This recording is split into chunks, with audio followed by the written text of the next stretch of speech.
Awesome stuff. You guys like that one? Her energy is great. Love it. All right. We're going to pause that for now. That is going to be the next talk that we're going to show for tonight. And in addition to other videos, in case you don't know what this is all about. Is there anybody new here? Anybody who hasn't been here before? How's it going? All right. How's it going? Anyone new here who hasn't been on the stream, following the summit, just found out about the summit recently? I know a lot of people here also know DK. That's DB in the chat. Welcome, guys. Welcome. Mandatory myocarditis. Welcome back. Welcome, Stall. Welcome. And we got Deborah as well, and other people that if I had to scroll up because you guys were having some crazy conversations going on. Kathy, welcome. You're new as well. Awesome. Are you new to a lot of the summit information? Well, feel free to join us on the final day. We're going to have a live stream roundtable. So if you have any questions to share with everybody, I'm going to get some people on the roundtable. Can't have 50 people on one roundtable. That's probably not going to go so well, but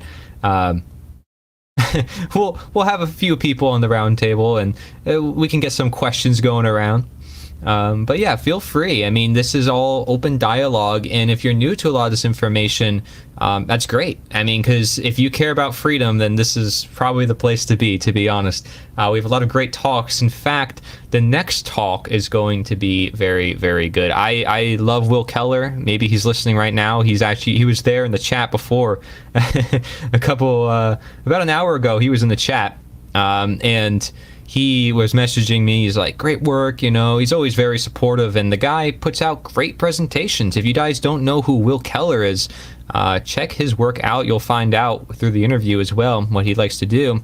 I mean, he talks about everything, but he's just very good at breaking down concepts. He's able to really help us understand what freedom is, very simply, and I think that's great. And you know, I tend to go all over the place. I told Will this after the interview. I'm like, man, you're always so good at breaking things down. I'm here, brother, loving the content. Thank you, Will. Yeah, see, man, you're supporting me, just hanging out there. I appreciate you. Much respect. Yeah, as with you, man. And that's the thing, right? And we welcome everybody to this community as well, anyone who wants to produce content. And of course, toward the end of the summit, there will be plenty of action resources for people. Streaming to all my platforms? Awesome, man. Great stuff. Yeah. Check out Will Keller, and he's also with Natural Freedom League, which you can find at Natural Freedom League. Just look that up, and then you'll find it. But yeah, just incredible work they've done. So, Will, I think we're going to hop right into your presentation, and it's okay if you guys miss out on watching it live. You can always watch on your own time. Make sure you sign up for the summit. If you sign up for the summit, which is what we're watching, you'll see there's a link on the screen when I show that whole fancy graphic. Endofslavery.org is what the web address is. Endofslavery.org, or you go to NITA.ONE/summit, or just look up the End of Slavery Summit, and it should be a first result. If you're not using Google, it should be the first result. But it's great. Didn't expect to talk to so many people and have all these resources, and there's even more to come. So great stuff. All right, let's get right into it. Will Keller, talking a bit about parenting and conscious parenting in relation to freedom. Very important for the generations ahead that everybody starts to know about this. Hey, there's Will. Really Will, you're starting talking already, man. You gotta slow on down. Here we go.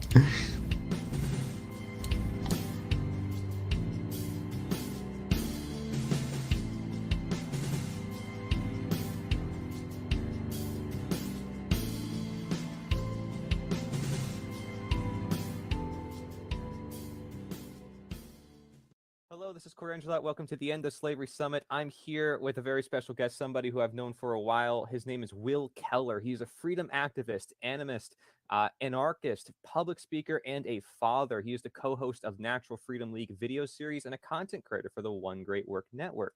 He is devoted and morally obligated to increase awareness on the causal factors of suffering for humanity and to expand the understanding of the current human condition by educating the public on crucial topics such as conscious parenting, human psychology, human behavior, objective morality, natural rights, and natural law, the universal laws of nature. He states that all of these topics are inseparable for understanding and achieving true freedom for humanity. So, this is a very great time to be talking about this because there's a lot going on in the world and we need to relate these to these topics that have been long talked about for thousands of years, and we've had strong families, we've had strong tribes, we've had civilizations built upon that, and now we live in a time where there's a lot of people who may not have parents or may not have the social structure, or the social structures all over the place because you got social media and all these things influencing people. So if you can help navigate us through this mess, Will Keller, what do you see going on with the current world, and why is it important to talk about ending generational slavery, starting with conscious parenting? Excellent. Yeah, thanks for the introduction. To me, conscious parenting is one of the categories that can completely change our current human condition, which obviously the current human condition is one of slavery. And this is something that we are born in, and we have been born into this. It's been different gradients for hundreds and thousands of years, but the current human condition of slavery is mental slavery through ideology, and this gets passed down through generation to generation. And so it's important for parents to first have a correct diagnosis of what's going on in the world and then apply that to themselves and influence their children. We're constantly playing catch up, right? If the children that are being born today and grow up are being passed down these ideologies that promote and condone immoral actions, and then they do the same to their children. So the social engineers, the people that are influencing society on all levels, they obviously know this, and they use a formula of distract the older generation and program and condition the younger generation to build the new control system, the future control system. So we're constantly playing catch up as a species on this planet until we can recognize the problem and apply that to the family dynamic. The social engineers know that the only way they're going to influence the youth is if they put a wedge in between the family dynamic. And it's not really them doing it. It's they are influencing through conditioning, through beliefs and ideologies, and mainly culture. And the parents actually do that themselves. Hmm. So it's such a deep topic. And yeah, I mean, where do you want to take it? Yeah, so I'm curious, why do you mention culture as being the most influential here to changing people's minds and Sure. sort of changing the world? Oh yeah, no, great question. I mean, culture is the strong arm of tyranny, because culture has to do how we interact with everyone, how we interact with civilization. Even looking at the word culture, it means to cultivate. So, what are we cultivating? To me, culture could be negative or positive. We need to observe the world and the actions of individuals, which lead to the aggregate of people. What are those actions? Do they cause harm? Do they condone violence and harmful actions and slavery? And in today's condition, they absolutely do. Now, you have cult in the word culture.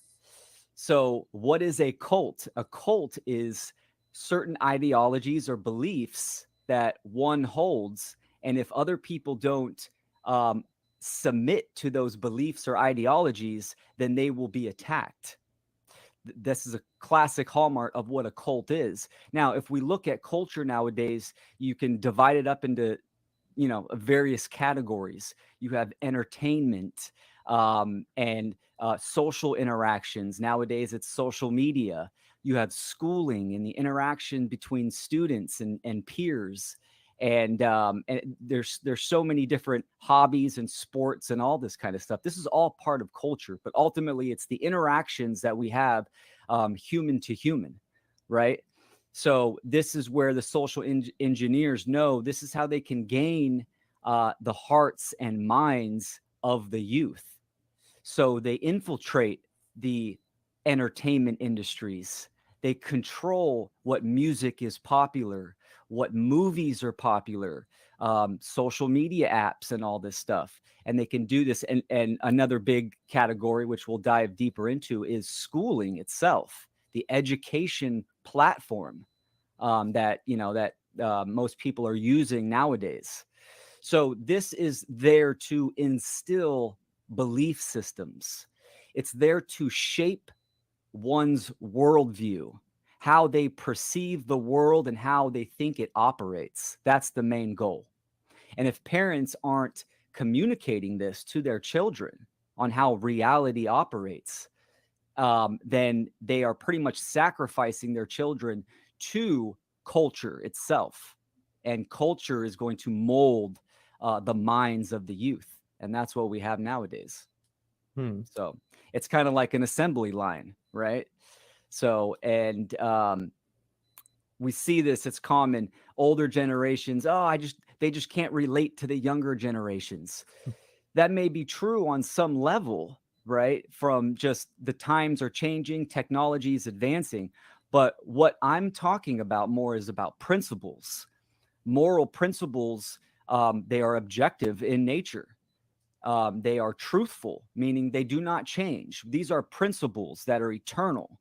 And this is the type of category that can be passed down generation to generation to generation because it's timeless and it will remain true. And it's some of the most important information. What's more basic than we exist? We have a body. We are responsible for this body. And what are the actions that we are taking? Does it cause harm or not? I mean, this is very foundational in this reality.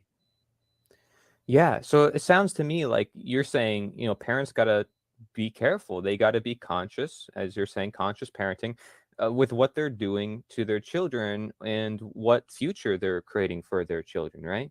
Yeah. But are they wholly responsible for their children? Do the children rely on the parents? I mean, because there can be some conflicts there too, right? Where Sure. the parent may be saying over meaning and trying to watch everything they do on social media, trying to make sure everything they do is safe, constantly safeguarding them. Is that a good strategy to use necessarily?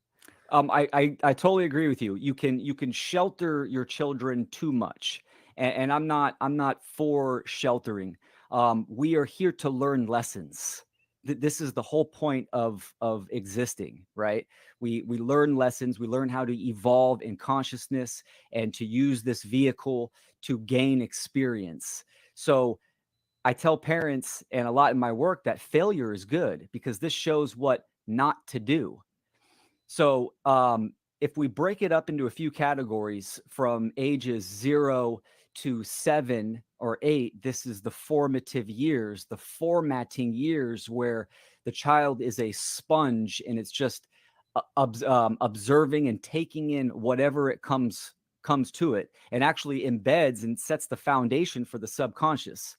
So this is the most important years of a human's life, because this is going to set the parameters or the operating system by which the child is going to grow up and to operate in, right? Their belief systems and what they come to know and how they think. And then from there, you have, preteen and teenage years where this is the beginning stages of adulthood, and there's less sheltering. I take the stance, and I do this. I have a 9-year-old daughter, right? So she's starting to enter into that realm. I live by, I will never lie to you, and you can ask me anything. So I don't shelter anything from her. I let her experience a lot and also communicate with her about what's going on in the world and within herself and around in her own environment. We need to figure out some of this stuff depending what we're talking about, right? We need to figure it out on our own with guidance.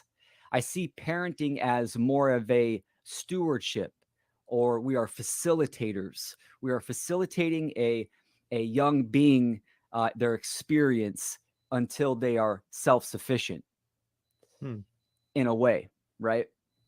Now, of course, looking at culture, there's some things that that are pretty brutal that you would want to regulate as much as possible with communication. My daughter does not have a phone. I don't let her spend time on the phone, large amounts of time.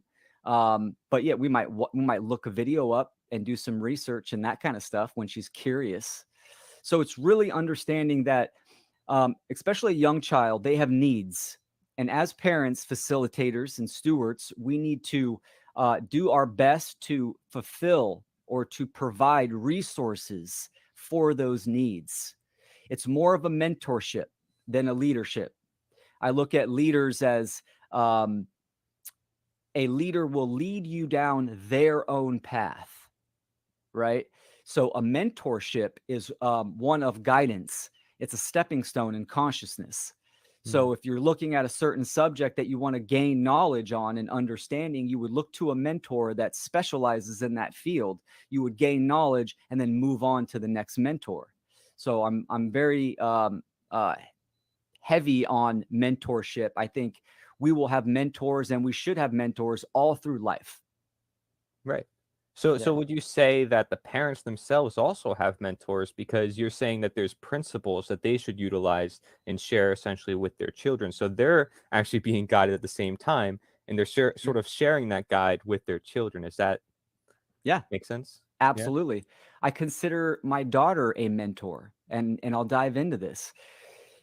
This is something hard for parents to understand. In today's culture, right? Parents look at their children, A, as their property, and B, as ignorant to life. And even though there is some lack of knowledge, but this doesn't stay that way. Children have vast amounts of knowledge to share with their parents, mainly about ourselves. Children's are mirrors. We can look at our own children and we can see qualities and characteristics and attributes that they have picked up from us. And we can learn a great deal about our own selves and our psychology and our emotional stability just by observing our children, because they act just like a mirror, right? They're going to reflect onto us what we've been reflecting onto them. Hmm. So, So the principles are important for the parents to look at, and sort of what I hear from that is walking the talk, right? So the parent needs to be a living example of those principles to show, like, this is what it looks like in action. And not that the child has to necessarily completely mimic what the parent does, right? Because they still should have a mind of their own or develop that over time. But they find that, right, within themselves over time. So it seems like, to me, it's a process, and you do have to be there consciously learning. And I agree with you. There's plenty we can probably learn from children. I mean, they have a creative mind, right? They ask yes. questions about everything. They're curious. They want to, like, fly. They want to go on top of the trees, touch everything. I mean, they want to do those things. And to me, I think those are expressions of freedom, are they not? Oh, absolutely. Yeah, no, 100%. There's a study that one can look up, and maybe we can find it and put it on the screen. It was done in 1992 by two people, and the names are escaping me, but you can look up 1992 study.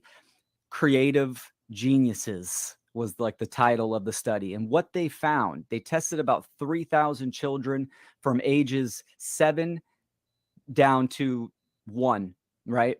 And what they found was 98% of those children were creative geniuses. But once they got to grade school, it dropped down to 36%. Once they got to high school, it dropped down to 12%. And then they tested adults, and that dropped down to below 2%. Wow. So freedom is creativity, right? Also choice and understanding principles, moral principles, and how to act in the world. But creativity is huge when it comes to freedom. It's pure potential, as long as harm is not included in that. Children come into this world very freedom minded. And they don't have the programming and conditioning like adults do. So they learn very easily. And this is why they're easily molded and shaped as well. Kids have huge imaginations. This is another thing I think adults and parents can learn from their children, is to get on their level and enter their world, their creative world, and share that with them and promote that. The imagination is key, especially nowadays, where culture wants to control, limit, and diminish the imagination, because you have to see it before you can achieve it. So if you can't imagine freedom, then if you can't imagine yourself being better, then how are you going to seek self-development? How are you going to seek what is right and what is and to be more free and to create freedom in society and within yourself?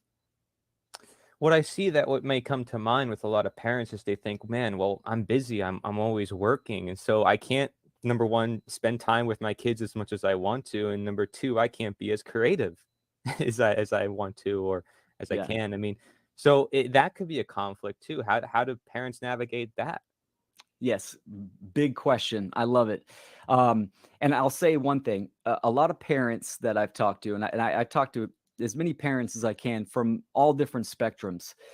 A lot of parents want to seek answers, which are good, but what they end up doing is they're seeking parenting styles so they can mimic, right? Whether it's on one extreme or the other, whether it's Dana Martin, full peaceful parenting, radical unschooling, or traditional parenting, do as I say, and spankings and all, right? So I mean, there's a huge spectrum, and this is ultimately a personal process that each family is going to develop on their own. There's certain principles that I think that are extremely important. One category is sacrifice. Having a correct diagnosis of what is going on in the world and how it's operating is crucial. Like you said, we need to be the change for our children, for ourselves, and for our children. So we need to walk the walk.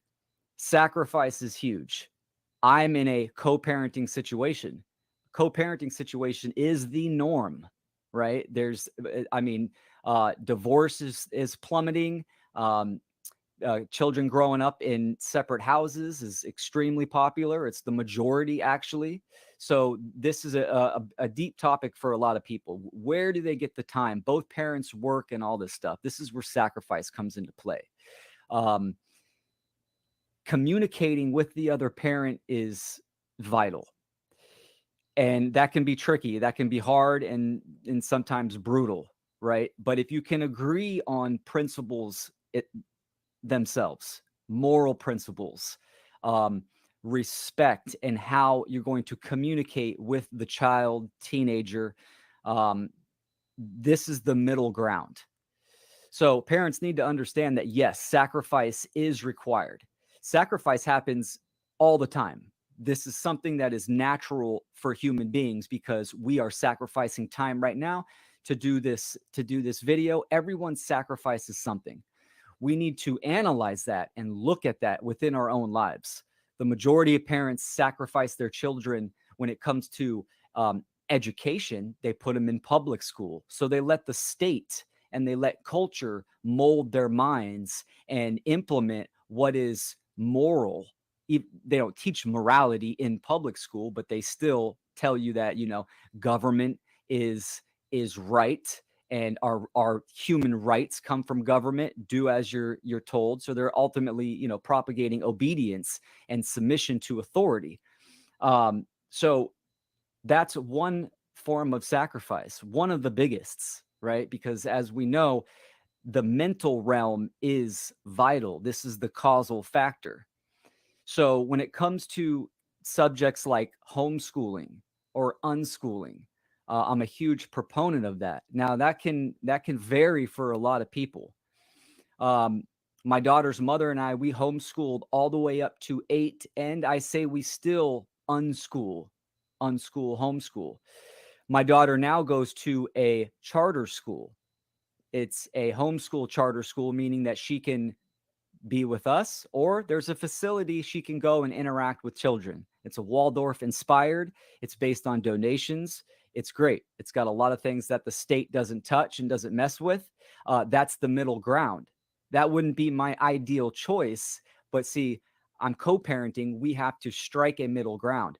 My daughter's mother is very aware of what's going on in the world, but yet she is a teacher and she wants to work and help out in a community-based facility. So my daughter goes there for a few weeks and then she's with me for a few weeks out of school. So there's a middle ground, there's compromise that we've kind of reached. This is going to be different for every parent, right? For every family. So seeking someone with the answers is, again, looking for leadership, someone to lead down their path. That might not work for one family. So Yeah. there's a lot of discovery on your own, like you're saying. Yeah, for sure. I mean, I went through the public school system, and I actually went cyber school half of my school time too. I mean, so and I kind of got a taste of both worlds. In the cyber school, it was new at the time when I was entering. Yeah. It's way different now because now it's becoming more popular. But something I would do with my own parents was constantly relay to them the information that I was being taught, or the things that I was, the things that were said to me, the other kids that were influencing me. And by talking to my parents about just what happens at school, I was building not only a relationship with them, but they were able to help guide me, and it was able to help me feel better. It was just having them there after that school system was just beneficial within itself too. So I think just the parent being there is also really important, right? Because that allows them to express their consciousness with the child, and the child can express their consciousness with the parent, which is, they're supposed to be together in nature, right? Are they not? They're supposed to stay together as much as possible. And it seems like, oh, well, we just put them in this institution, they'll take care of it. No, it's like, it's your child. I think, I'd hope it's really important for people. So how does this relate to generational slavery, right? Because we talked about culture and how that influences people. Why is conscious parenting important for generational slavery? I know you kind of mentioned this before, but what is generational slavery? Like in particular, is it the culture? But you said it's certain people who are taking it over. So why is that happening? Yeah, no, great question. And real quick, I'm going to backtrack to what you just Sure. said earlier, because I think it's a very important to the relationship you have with your parents. That is excellent. And this is something that parents need to understand. It's about the relationship you have with your child. Learning in general, right? We learn when we are internally motivated. This is going to be different for every unique human, right? Some children love to learn in group settings. So maybe finding a private school or charter school or group homeschooling, that might be ideal for them. So like you were saying, that being receptive and being there for your child's needs is vital. Getting to know your child. Your child's going to be different from you, but yet still inherit some qualities. So inheriting the qualities, this gets into generational slavery. Generational slavery, as I said in the beginning, these are ideologies and even physical attributes that we pass down to our children. I'm going to use a very funny analogy. Santa Claus. The majority of parents propagate the notion of Santa Claus, right? This fat man that's always watching you and keeping a checklist on your behavior through the year, and he's checking if you're naughty or nice, right? This is mind control. To be blunt, this is using an ideology or a belief system for mind control to keep your children in a state of fear and obedience, right? And it might be funny for a lot of parents, but this is the analogy. Now, as the child gets older, either figures out on their own, or someone tells them, or maybe even the parents confess and say, hey, guess what, little Timmy, Santa Claus isn't real, right? And the kid's like, oh man, whatever, and goes about their life. But as they get older, what do? They do the same thing to their children. They propagate the ideology, the mind control, the lie. Now, this is a very small scale, but this is exactly what's going on for hundreds of years when it comes to the belief in authority, that if you want to be educated, you have to go to government schooling, public schooling, and you have to go to college if you want to be educated. Your natural rights come from the government. Do what the government says. Obey, right? All of this. These are false axioms, right? These are statements that are considered to be true, but are actually false in the natural world, in reality. So these are ideologies, and we pass these down to our children, just like Santa Claus. So this is what is keeping human beings in the state of slavery, is that they hold these false belief systems, and we pass these down to our children. The notion of genetic modification or vaccines, this is something that's being passed down through generations as well. I've talked to so many parents that they've never questioned the fact that their kid has some kind of ailment, whether it's autoimmune disorder or it's autism. Never question the fact that it could have been from something they put in their child's body, right? Because the doctors don't say anything. The doctors just say, "Oh, it's just, we're slaves to our genes. It's something that happens. It's random." Right. So this is another thing. This is eugenics. So this is the physical aspect of what we pass down to our children. Now, well, I got my vaccine, so I'm going to give my kid all their vaccines. We pass these ideologies down. So what we're seeing is a degradation of consciousness.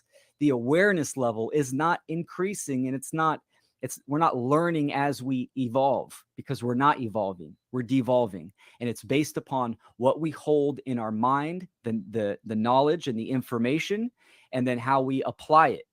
And we're holding these in, and then we're passing them down to our children. So as we look at the world, and we see that although currently I think there is a great awareness, right? But there's not a great awakening. We are not advancing towards freedom, right? The control system is getting stronger and stronger. So what we need to do is, just like a narcissist, you don't keep feeding a narcissist and giving a narcissist attention. You need to detach and move away from the narcissist. This is how government and government institutions operate. So this is why homeschooling or unschooling is important. Educating yourself on diet and how the body works, and understanding medicine, and so we can evolve, and we can give our children a great gift.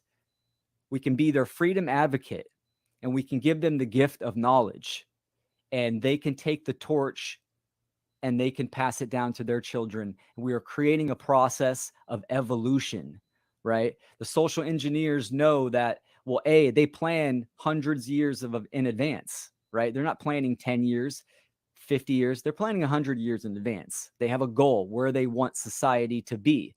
And the only way they're going to get there is if they condition and program the next generations.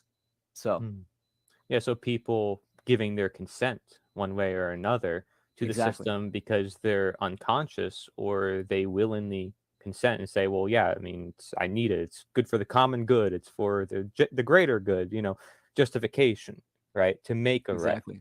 Not that it's actually right. So very interesting you mentioned this, because I had a lot of ideas come to mind. And really, I think it's important, because what we're talking about conscious parenting, the word conscious, I think, is really important, right? We understand how consciousness works and how it's used within our life, but some people might just call it awareness. Okay, so let's look at the scenario that you brought up, right? Where vaccination. Well, how come the parents didn't question in the very beginning, say, well, what is this? Why is it going to my kid's body? Why do they need it? But they never asked those questions. So of course later on they're going to be like, oh, well, it's this thing. Oh, I didn't know it could have been this thing. They shouldn't have to say that. They should already know, like, yeah, I chose this for this reason, for that reason, or, oh, but they didn't make the conscious decision in the first place.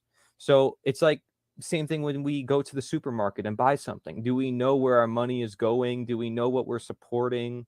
What brand, what terms of service we're signing on to when we use a product, right? These things, it's like, if we just unconsciously do it because everyone else is doing it, or because we're told to do it, it doesn't mean it's right to do. I mean, and we're not really questioning morality, like you said. We're not questioning the principles. We're not applying our principles. So ending generational slavery with conscious parenting is integrating a lot of these ideas that you mentioned, right? Principles, having the right schooling through learning, not just having the child learn, but you learn through your child. And I really like a lot of these topics that you're mentioning. So I appreciate that. Yeah, and one thing that parents need to understand, like we mentioned earlier, it starts with the parent, with the individual, right? This work of educating, it has to be done within themselves first. Excuse me.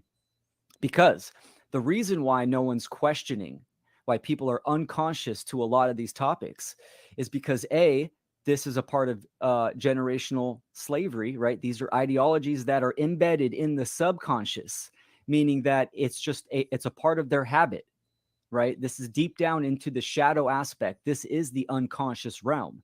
The only way that you're going to heal this and shed light to the darkness of the unconscious is through knowledge and education, looking at oneself, having the respect to look again, right? So it starts with the parent to ask themselves, what do I believe and why do I believe it?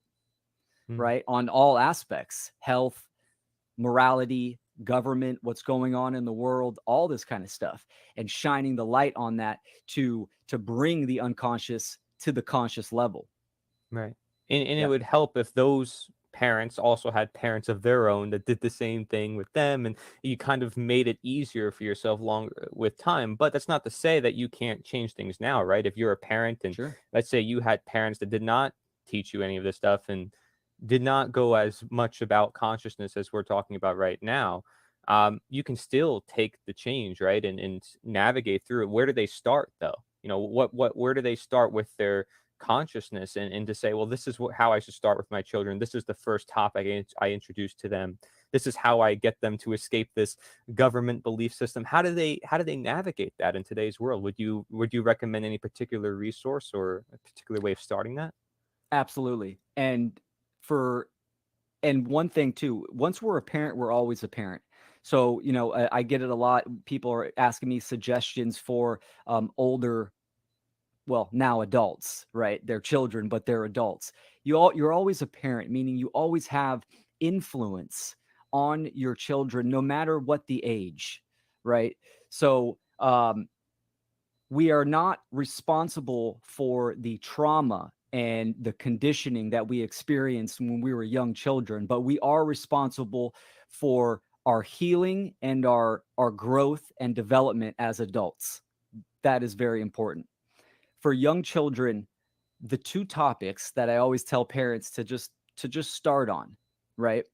And is the trivium method, which is directed for younger children, right? And that goes all the way up till to teenage years, and then you transition into the quadrivium. But the trivium is the three-way path of truth discovery. So this is grammar, logic, and rhetoric.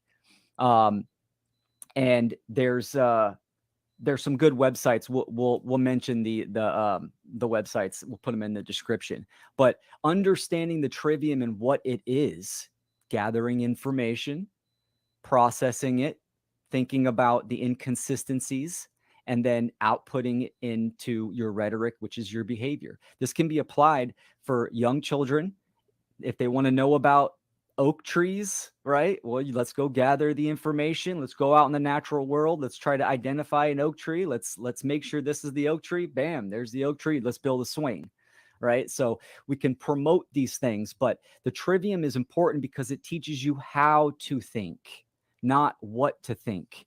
Public schooling is all about outcome-based education. This is what it was designed to do, to just output good, obedient workers.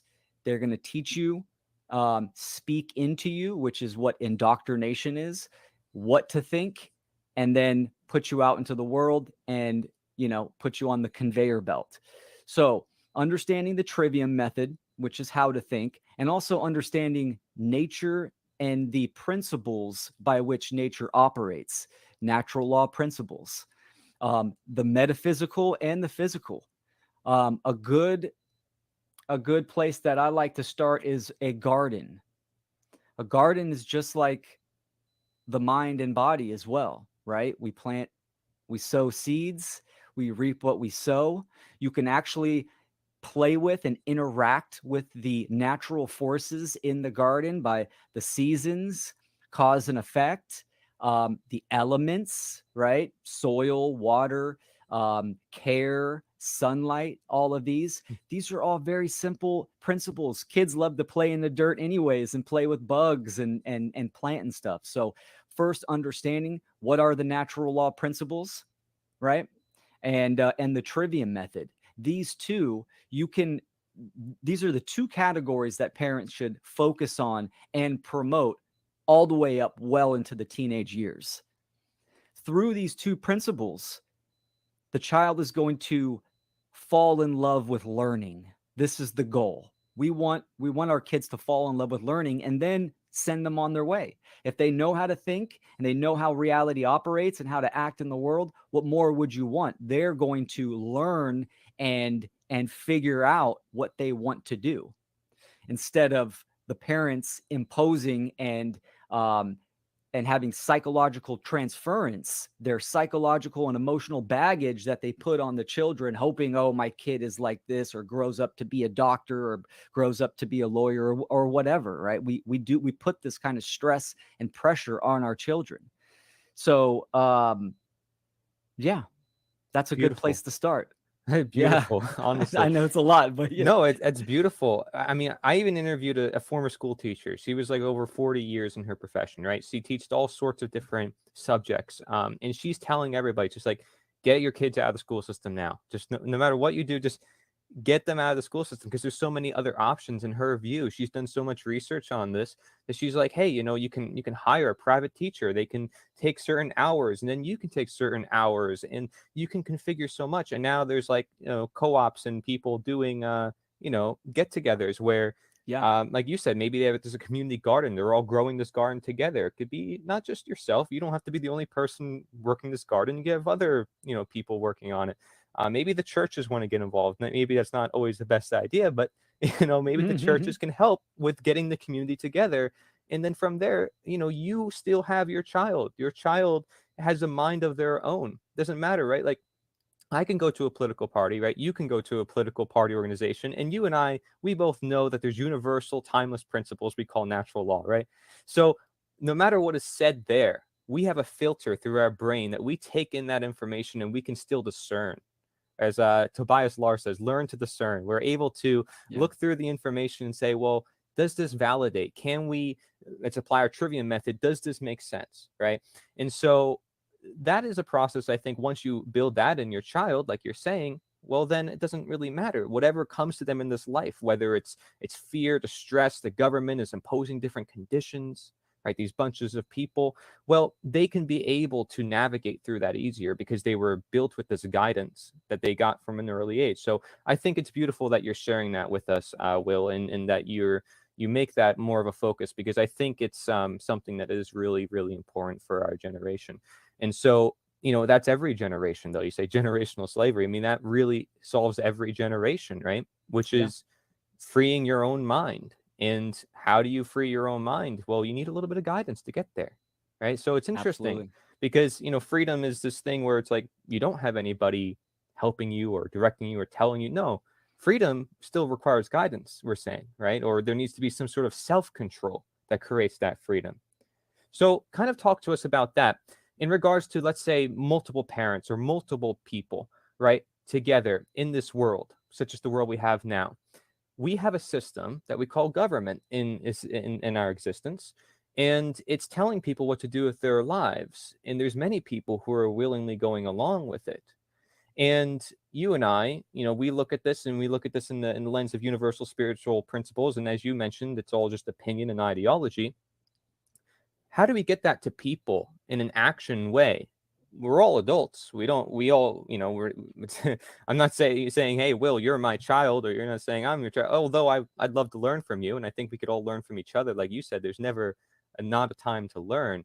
So what could we do, though, as adults? Do we need to organize? Do we need to teach each other still?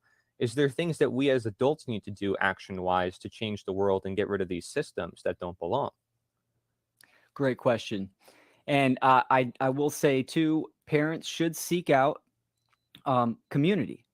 I do. There's many resources out there. There's many groups, most likely in your general area, especially since the pandemic kicked off. A lot of people pulled their kids out of school. They're getting together. There's groups on Telegram and all this stuff. So seek that out, parents. Definitely seek that out.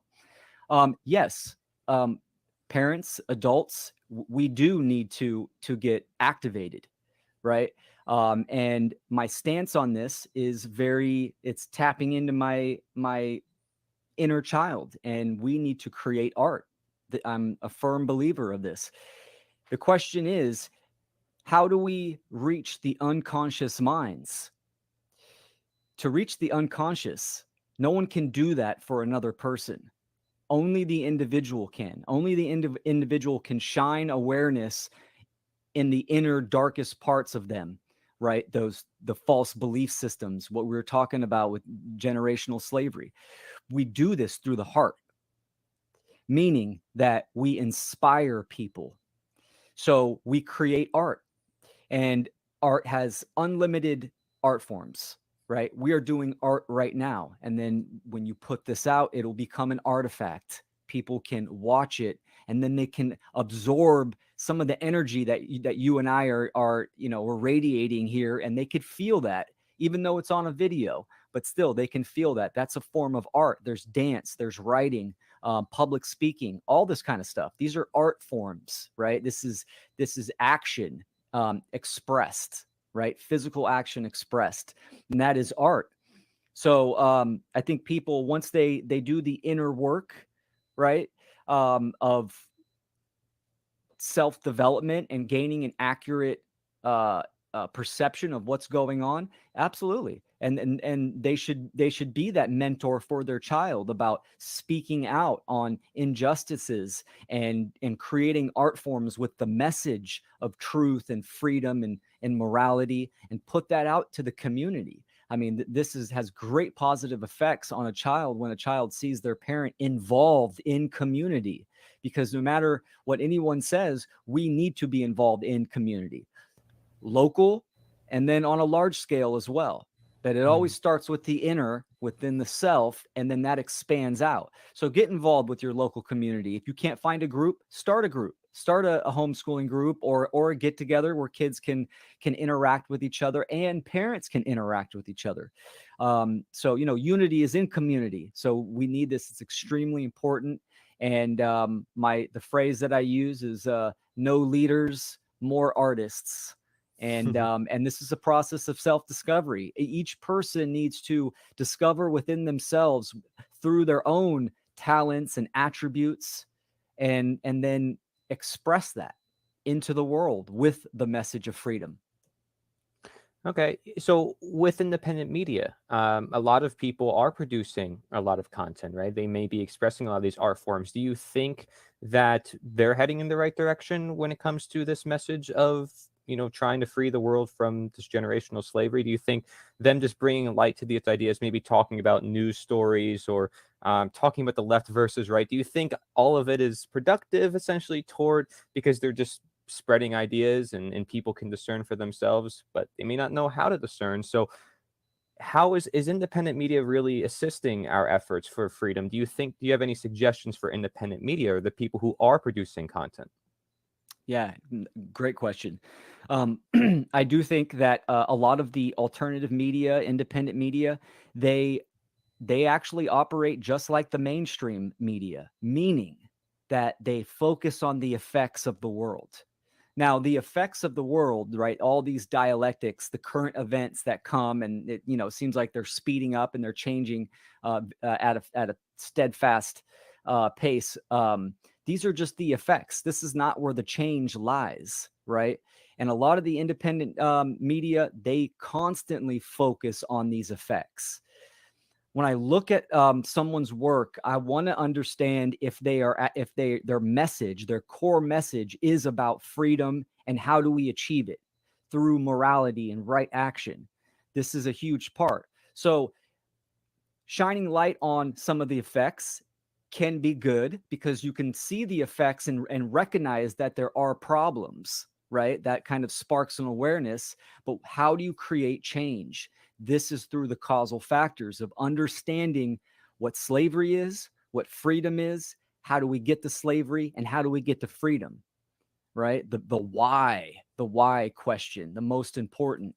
And I don't see a lot of the independent media, alternative media focusing on that, which I think they definitely should do. You can report on the effects, but also provide the solution. And again, this is through lack of knowledge. So becoming a educator, an artist with this message, this is another reason why we need more people doing this kind of content to reach even the independent media and let them know, like, hey, you got to ask the big questions of reality and how do we create freedom. Yeah. And so yeah, that's my stance on that. I appreciate it. No, and I think like just talking about what we've been talking about with conscious parenting, I would love to see that being talked about. Like, hey, you know, here are resources for you parents out there who have children, and hey, this is how you can connect with each other. I mean, just that alone could make a pretty big impact, I would say. And there's a lot of people who are raising children, and there's a lot of people who also say, man, I shouldn't raise any children in today's world. You know, man, it's such a bad world. I don't want to raise any children. What do you have to say about that? Oh man, yes, I'm glad you said that, man, because yeah, I hear that a lot. People are like, oh, I would never want to raise a children in this day and age. At one point, I was like, okay, I understand that mentality, but now I'm on the opposite polarity. I think freedom-minded people should have children for sure, because just as we were playing catch up, we need to have freedom-minded people that understand what it truly means to be a human, understand freedom and morality. This is good. So I think being in the mindset of, oh, I would never have children in this day and age, it's in a nihilist mindset. It's playing to lose, right? So I get it. This control system in life can be tough, can be hard, but that will definitely make us strong as parents and our children strong as well. So make babies, people. Well, it's funny we say we know we need numbers, and then there's people who say, Sure. well, hey, you know, I don't want to have a child. Well, it's like there's your number right there. I mean, you're creating the future, Yes. literally. Yeah. So it's powerful. That is your legacy. I mean, they literally are you, right? They're taking an essence of you. Now think about that too. Sorry to interrupt. It's Yeah. like talk about a depopulation agenda, right? What works better than to wear down an individual where they're hopeless and they just don't want to have children? I mean, this is epigenetics, right? Right. So yeah, man, it's deep. So yourself, right? You came through a lot of understanding and you had to break through your sort of unconsciousness. I think we all do to some extent because we live our lives and you know, we want to live our lives and just live our lives, but we are influenced by so many different things, and especially in a consumerist age with so much information and so much material things. How did you break out of your unconsciousness and into the consciousness? And how did you break out of statism, this belief system that we tackle that is the belief in authority? You mentioned it earlier, but it's sort of an ideology, believing in man's opinion that it should rule over others through man-made law and through government. How did you break out of statism? How long were you a statist? Well, I'm personally very blessed because I've never been a statist, and I actually come from a family that that are more anarchists, right? That understand moral principles. I grew up on a ranch. My dad. I come from a split family, but my stepmom has pretty much raised me and had good relationship with all my parents. But they were very firm on doing the right thing, no matter what. My dad, told me that it's okay to run from the cops. My grandpa did time in jail for not giving up his money, his fruits of his labor to the slave masters of that day. And so I come from a family where they see the wrong they understand the system is wrong. Wow. And that had a huge impact on me growing up. Even going through public school, I could see it was like a big joke. It didn't have validity to me. Um, I was cherry picking on what I wanted to learn, which didn't actually aid me in, doing well in public school because I didn't like to be told what to do. But my awareness gained when I had my child. Ultimately, I've always been into mysticism and got pretty deep into occultism and understanding in context of understanding nature and how nature operated. It wasn't until a few years later that I actually started to apply this information to the world and get a good grasp of the current human condition. Hmm. Wow, So, yeah. that's amazing because most of the people I talk to, it's like they have conflicts with their family. They're not on the same page with a lot of things. I mean, myself included. I have a family I'm very close with, and I think that's what kept us going strong into where we shared our ideas with each other in time. But we didn't Yeah. start from the very beginning like that. From the very Yeah. beginning, my family was very statist because that was just the system we were into. But because we had that strong relationship over time, when I started learning new information, I relayed it to them and they naturally grasped it onto it. So I think it's very interesting, you share your perspective and mine and kind of looking at the differences. And it's amazing to see that you're speaking about this now publicly with people and sharing this because I think that's a situation not a lot of people have, like a family Yeah. background like that.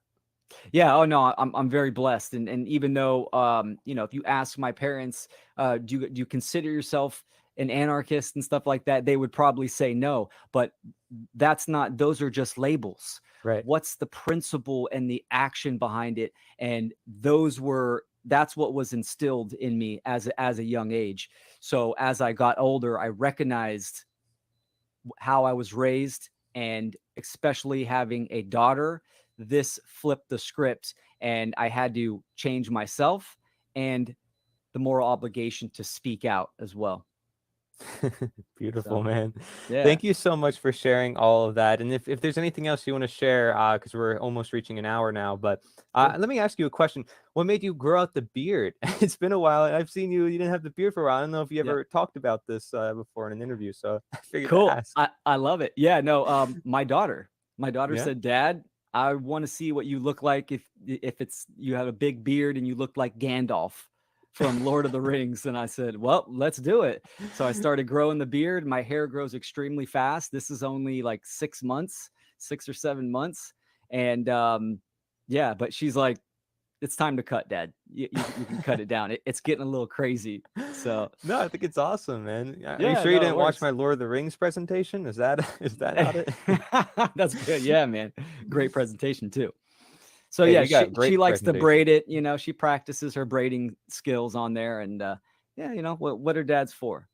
Awesome. Yeah, well, I definitely recommend people do check out your presentations because you have presentations on all sorts of things, like focusing on certain topics. And I really like always how clear and concise you are. I'm all over the place sometimes because my mind goes like this, because that's how I am. It's like, man, there's so much great information that we're always talking about. So I always have like this energy.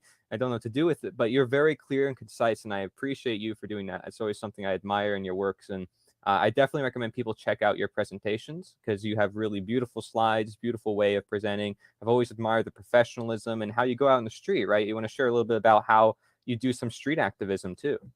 Yeah, absolutely. So I met my partner, John Roeland, about 2 years ago. We created Natural Freedom League, and that started. He was actually going out on the streets doing Moral Law Mondays, just with some signs and a table. And we met up with some other local people as well, and we started going out there, and we kept doing this, and we've done it recently, and just educating. We don't consider it protesting. We have been to some protests, but we set up on the side. We're there to educate on the causal factors, the moral principles, and it's fantastic. I love it. I love making content and presentations for the internet to reach a wide body of minds. But I love going into the community, seeing eye to eye, and being there, live in the flesh, because you never know what people are going to say. This allows me to, gain communication skills and work on the Socratic method. And yeah, I love it. So I highly recommend it. Awesome. Yeah, Thank you man. so much. Thank you so much for joining us in this great event. And I'm glad to have you as a speaker. And everyone from the Natural Freedom League and everyone over there and everything you guys do, just thank you so much. And I hope a lot of people can take inspiration from that. Please check it out because it is great to see. I mean, what it is meeting people face to face. You see that energy, you get inspired, you want to do more, and that gives you more faith as to humanity. You realize that a lot of people are angry and a lot of people want to change things, and they just don't know how to navigate it. They don't know what tools to use. And that's why, talk about natural law, these principles, getting really clear about it, and then meeting up with other people can do great wonders. So I appreciate you, Will, for doing everything you're doing. And if anybody wants to see a lot more speakers like Will Keller, go to NITA.ONE/summit. NITA.ONE/summit. This is the End of Slavery Summit. To check out more about Will Keller, please go to Will Keller. He's on all sorts of different platforms, right? And you also have naturalfreedomleague.com. That's naturalfreedomleague.com. And then also freedomundernaturallaw.com. So that's freedomundernaturallaw.com. Is there anything else you want to share, links wise, or? That was it. No, those are the two good links, and you can check out my presentations there. And Corey, you're an inspiration. I love the work that you're doing. You're doing fantastic, great work. So I appreciate you very much, and thanks for having me on the summit. Thank you. Take care, everybody.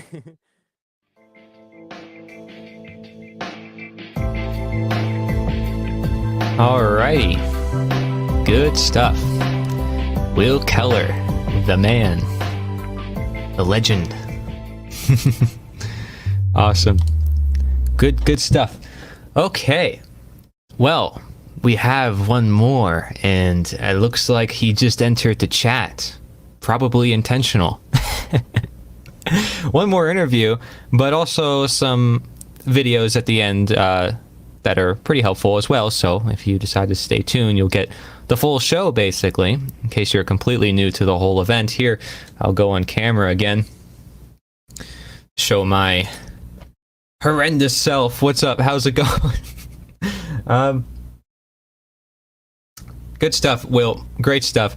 I love that you're talking about parenting, and if anybody's new here, hasn't typed in the chat, let me know. I'll give you a little shout out. Welcome, Messy Underwear. What a great name. Jay, we got Shine. We got DK's always talking. Man, you spam it in the chat. He's my friend. I can make fun of him. We got James. We got Noble Phoenix. Noble Phoenix, I gave you a thanks because you're always watching this stuff, and I appreciate the support, man. Just for hanging out. That's all I can ask for, right? Is you hang out, you learn, you do something, and that contribution, I mean, that's what matters, right? Is we're each doing our part, trying to help create freedom. And John, let's talk about your interview a little bit, right? What's coming up? I think it's a little juicy. I was thinking at first, I'm like, is this good for YouTube? Because you're like mentioning a lot of controversial topics to some extent. But let's be honest, we're talking about slavery. I mean, what's not controversial here? I mean, geez. But yeah, it's going to be one that I think the chat will definitely enjoy. You guys are definitely going to enjoy this one. Yeah. What's controversy anyways, but just somebody, challenging the current norm. And I think to some extent that's necessary if you want to innovate in society. So a lot of great thoughts. You guys are all chatting the whole time during Will Keller's great talk. And it's funny. I think it's great the fact that I asked Will about his beard. And I just decided to ask that question. I don't know if I was supposed to be more jokester like that in my interviews, I'll be honest, but I had to ask Will. I mean, because when I first came across Will, he didn't have the beard, and I was like, and then I started seeing him growing out the beard. I'm like, what's going on? Is that Will? And I'm like, I didn't recognize him at first, and I'm like, shoot. If I grow out my beard, I mean, gosh, it would be very, very long. It'd probably look like Lysander Spooner. Yeah, it's what you aren't allowed to talk about that's most important. Yeah, probably. Sounds like my sort of content. Yeah, I think you guys will like it. So here's the deal. I'll preface a little bit, right? I think the next talk is very important for especially those people out there who care about the truth and care about finding the truth in every regard, right? And of course, John really intros this well. And every gray hair tells a story. Oh my goodness. But John really breaks it down well in this interview. But I think it's something that I want to talk about a little bit here, because some people will think that, oh, because we have somebody presenting about 9/11, that, you know, we're a conspiracy group or whatever. You know, I don't, like I said yesterday, I don't need sources to say something is going on truthfully in the world. The source is yourself. What we're talking about is principle. If you listen to that Will Keller interview, you know, we're talking about universal moral principle, something you can understand for yourself. And however, when we use that principle, we start looking around the world around us and we see, wow, there's these events that are happening and there's these people that are out there. And so then we start to get focused on the people and the events. And as I asked Will, I said, you know, what's going on? What's wrong in independent media? He said, we're focusing on the effects.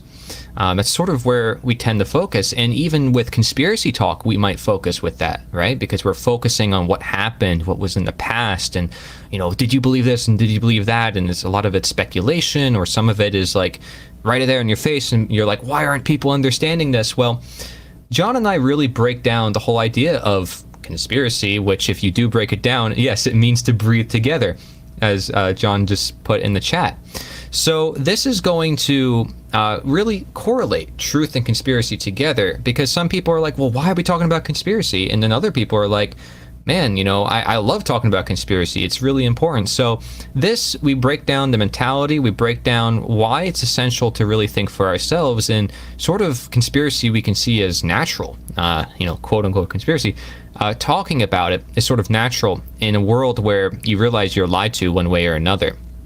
If you realize you're enslaved and you have to deal with the circumstances of the world, or there's certain agendas being passed, I mean, all of this, even if you don't agree with certain parts of it, I'm not asking you to agree, it's something to be wary of, something to be alert of, something if potentially can happen soon, you know, that you need to be ready, you need to be prepared mentally, physically, right? And so this interview is going to break it all down. And if you're into all those topics, well, you're probably going to like it a little bit. And if you're into just learning about truth and correlating that with these concepts still in a universal mindset, I think this is also good for that. So all right, we're gonna hop right into John's interview, and got to get it set up here.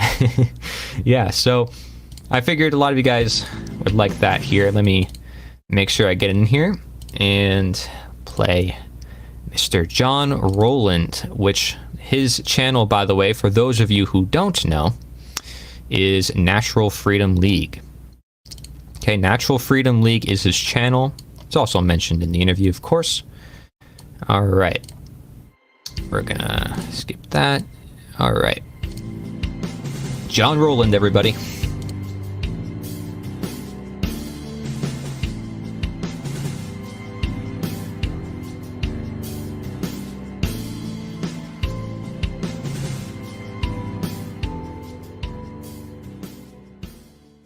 Hello and welcome. This is Corangela. Welcome to the End of Slavery Summit. I am here with John Roeland. He is a writer, natural law teacher, sociologist, poet, and hip-hop artist. And he has a website, naturalfreedomleague.com. That's naturalfreedomleague.com. I've known him for several years now, since I've started producing content, and I'm glad to have got back in contact with you. You've put out a lot of great content. I always know you and Will Keller do collaborations together. Today we're going to be talking about a really important topic, the big lie, you call it, why the belief in government persists. Well, welcome to the summit. If you want to introduce a little bit more about yourself, and what do you mean by the big lie? Why is that so important to understand? Yeah, thanks, Corey. I appreciate you inviting me here, and I think it's great what you're doing, and I look forward to seeing the final product. It's very unique. I like the format you're doing it in, and I appreciate all the work you've been putting out, man. You are prolific, as they say. So I appreciate that. Yeah. So as Corey said, you know, I grew up in the Bay Area, California. We call it the Bay Area as if there's no other Bay Area in the world, but the San Francisco Bay Area, East Bay.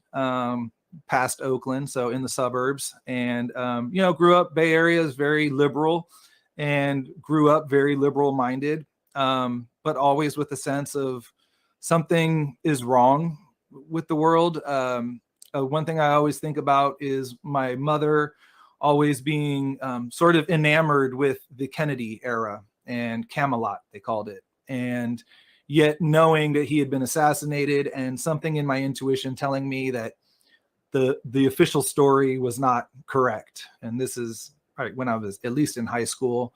I don't know when I first started becoming aware of that, but I remember asking my mother, don't you care what really happened? Don't you want to find out what really happened? And that was when I would get the reply, well, what can I do? Right? I'm just a person. What can I do? And so that was sort of the beginning of my, looking at, contradictions in the official story that we were told, and what was really going on in the world. And I also was interested a lot in Martin Luther King Jr. I am of mixed ethnicity. Some people, recognize that. Some people don't. My mother is Cape Verdean, which is off the west coast of Africa. And so, but they're mixed with Portuguese. So my mother's very light skinned. But growing up, my mother would have been discriminated against as a Black person. People can tell that she's mixed much more than they can tell I am.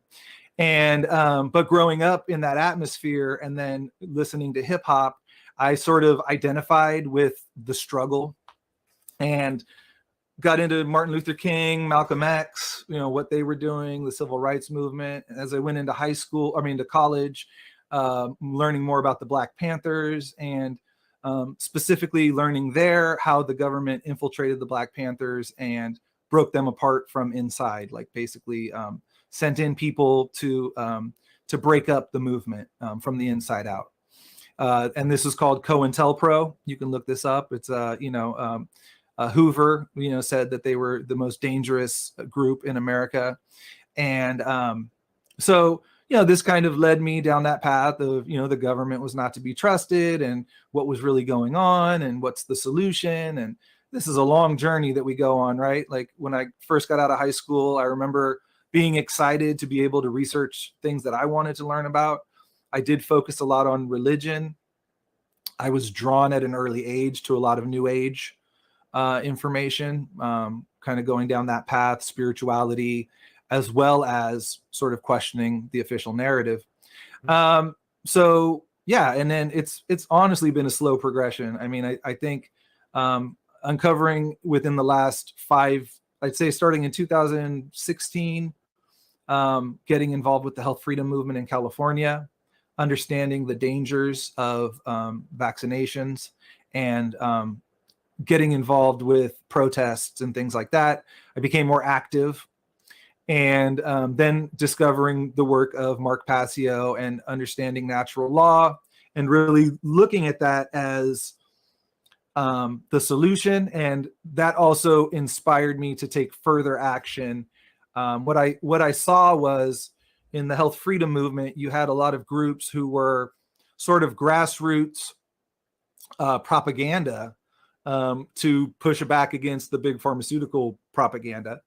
And I thought, well, what if we came out here to these political events and we taught about natural law, and we taught about the illegitimacy of government? And so that's how Natural Freedom League started, me going out on the streets. And then that led to me meeting Will Keller, as you said, and some local people that we, kind of joined into a group. And almost like a self-help group, honestly. We meet on Sundays and talk, but we would meet at these live events as well. And then eventually it led to the podcast, and then these conferences, the Freedom Under Natural Law conferences that we've put on. So it's been quite a whirlwind.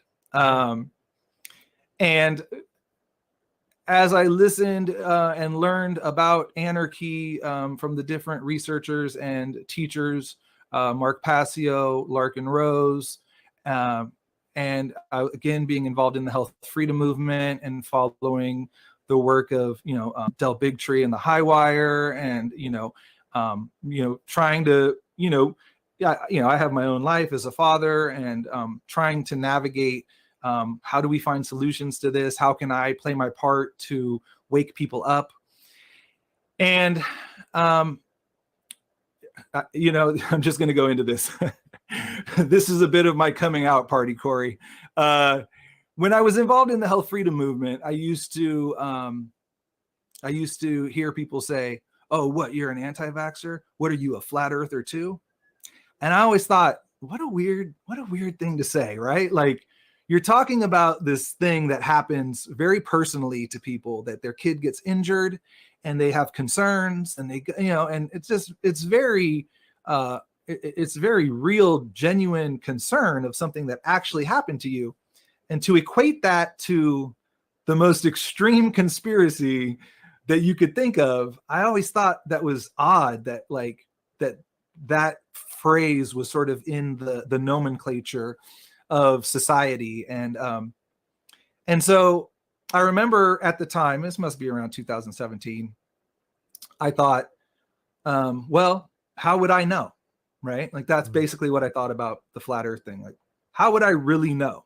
Right? I haven't been in a spaceship, like, yes, I've been in an airplane, but I haven't really paid that much attention to it. So I had an openness to, I don't know, like, I haven't really looked into it.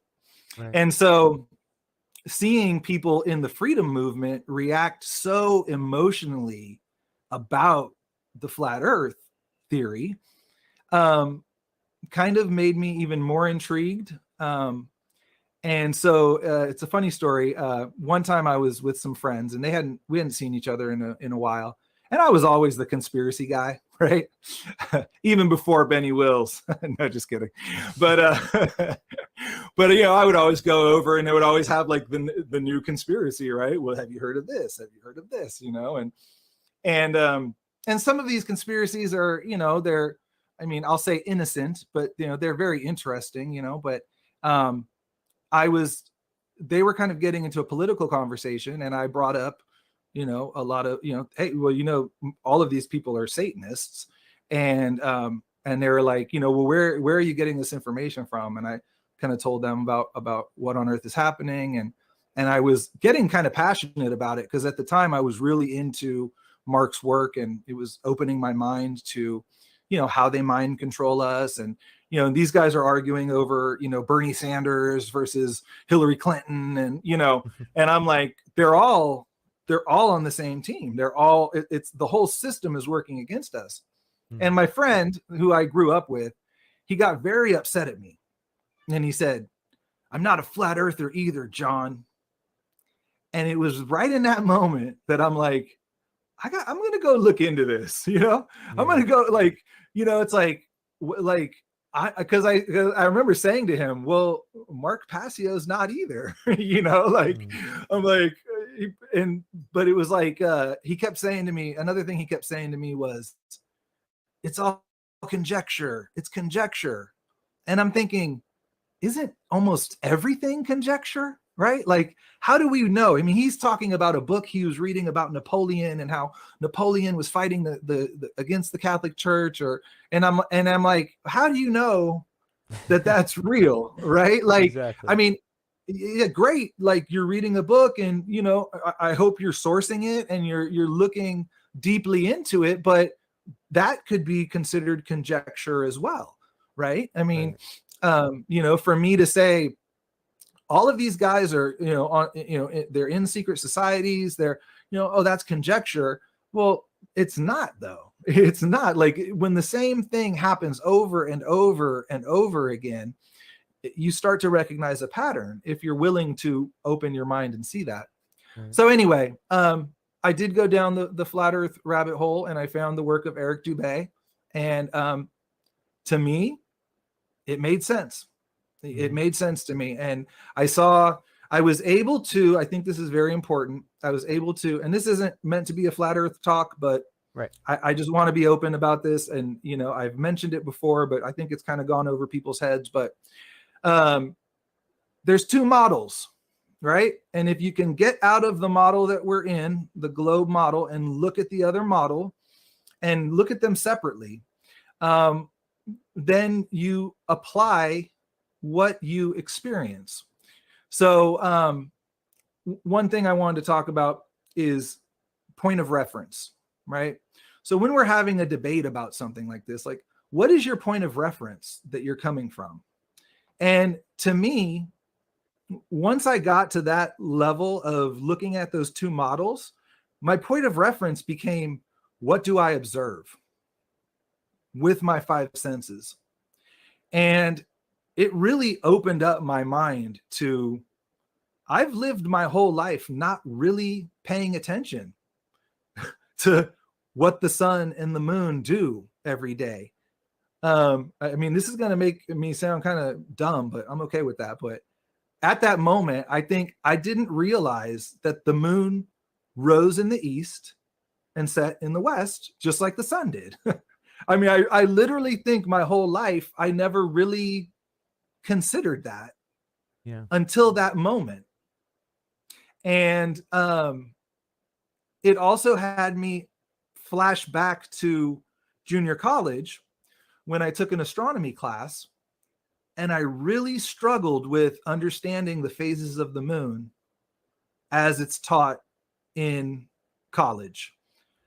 And not that the flat earth explains the phases of the moon, but it definitely, it clicked to me like, well, no wonder I didn't understand it, because that it's not, that's not what's happening. You can see the moon in the sky in its phase, right? Like, as a crescent or as a semicircle, waxing and waning while the sun is in the sky. So if this was based on the position of the moon and the earth, now that doesn't make any sense, right? And it didn't make sense to me then. What's interesting is I remember I just ended up putting down what the teacher told me to put down to get the grade.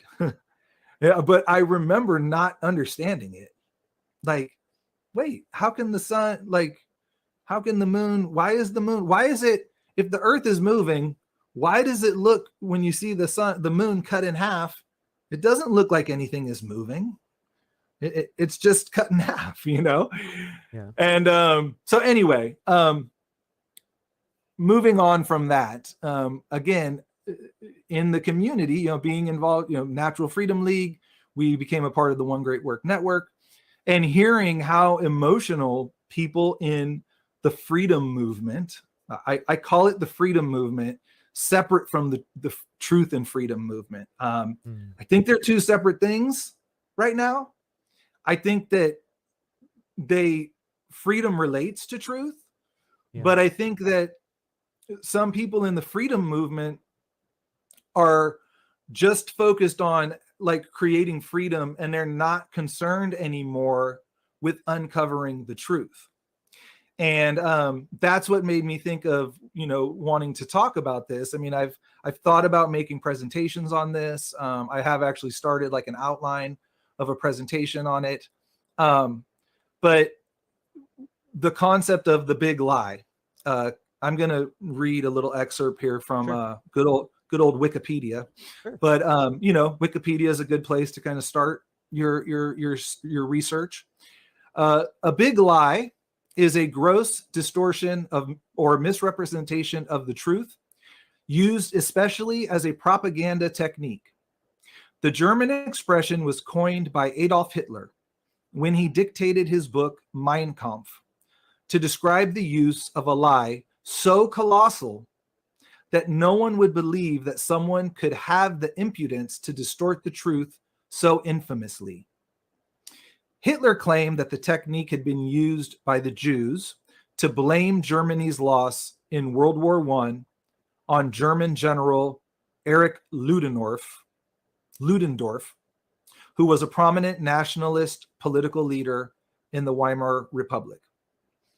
According to historian Jeffrey Herf, the Nazis used the idea of the original big lie to turn sentiment against the Jews and justify the Holocaust. Herf maintains that Joseph Goebbels and the Nazi Party actually used the big lie technique that they described, and that they used it to turn long-standing anti-Semitism in Europe into mass murder. Her further argues that the Nazis' big lie was their depiction of Germany as an innocent, besieged land striking back at international Jewry, which the Nazis blamed for starting World War I. Nazi propaganda repeatedly claimed that Jews held power behind the scenes in Britain, Russia, and the United States.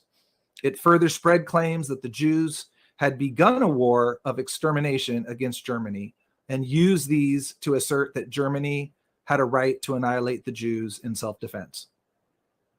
So there's a quote that you might have heard. It says, tell a lie, make it big. The bigger the lie, the more people will believe it. I've actually looked into these. Supposedly that's attributed to Goebbels and Hitler.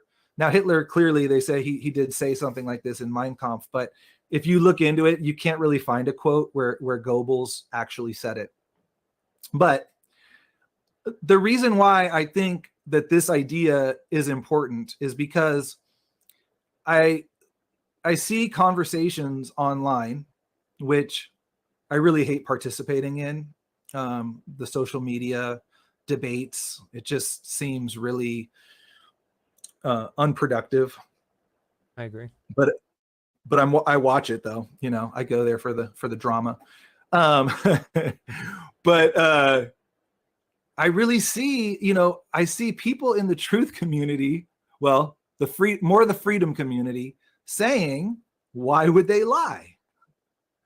And it's like, it really seems like cognitive dissonance to me, because haven't we already talked about why they lie, right? So if you take it from the natural law perspective, they're lying to hide natural law. Okay, I think that that's part of it, right? But that doesn't mean that there isn't worthwhile things to investigate and find out what is being told to us that contradicts reality. Again, back to that point of reference, what we observe. And then again, through using the trivium process, which I think most people know what that is, but the trivium is, grammar, taking in the information, grammar, logic, right? Thinking it over, like letting it mill in your head. And that's where you weed out the contradictions. And then rhetoric, you put out, your understanding of it. You're able to explain it in your way. And now in that process, you might have the same data that I have, but you might come up to a different conclusion.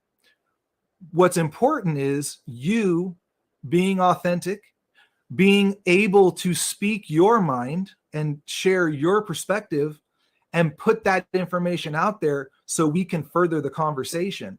And the same for me, to be able to be authentic and say, well, this is my perspective on it.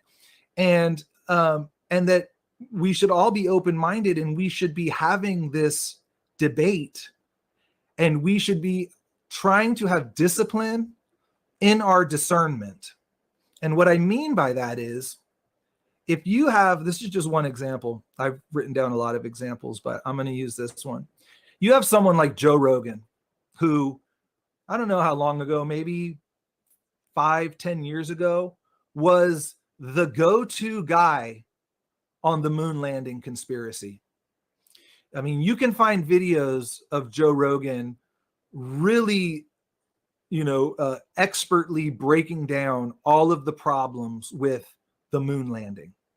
The pictures, the loss of the telemetry data, the fact that they destroyed the technology to go there, the interview of the astronauts after. I mean, they all look like they saw a ghost. They look like it looks like they're lying. They all seem very uncomfortable. All this different stuff. And Joe Rogan used to really go into this at the beginning of his podcast. And then one day he had Neil deGrasse Tyson on, and he brought it up to Neil deGrasse Tyson. And you can find this clip out there.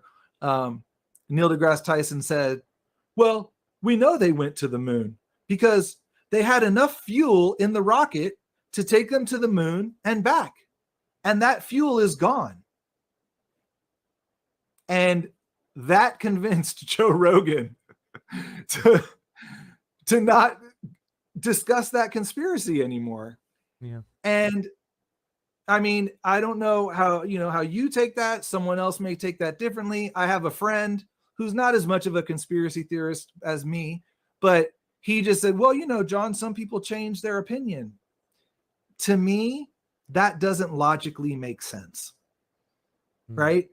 I've never seen Neil deGrasse Tyson, really debunk or prove that the moon landing actually happened. He talks, he's a propagandist, so my point is, once Joe Rogan did that, I always if I watch Joe Rogan now, I watch it knowing that he's censoring himself, or someone is censoring him. He won't go, and he'll have his buddy on to come on and be the conspiracy guy, and he'll sit there and push back, and now he'll wear the NASA jacket and the NASA, and it's like Eddie Bravo, right? Right. Eddie Bravo is like Joe Rogan's like conspiracy friend, right? And but to me, in the truth community, we should kind of know that Joe Rogan is not in the business of truth, right?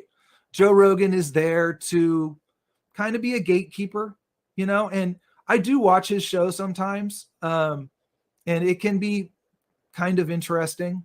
But if we are disciplined with what we're listening to and who we're listening to, I feel like the saying, know the truth and the truth shall set you free, is true. Because once we understand that the moon landing was faked, right? And no, that doesn't prove that the earth is flat, but it does prove that NASA is fraudulent. They're lying to us for some reason, and we should be concerned about why they're lying to us. I don't see the moon landing being faked as any less detrimental than 9/11, right? And this is why I say, why government persists, because I think that we have people in the freedom movement who are excellent at promoting freedom and promoting the idea of why government is immoral and illegitimate. But if you go talk to a person and you tell them that we don't need government, they're going to go to one of these big lies as the reason why we do need government. And whether it be climate change, or whether it be a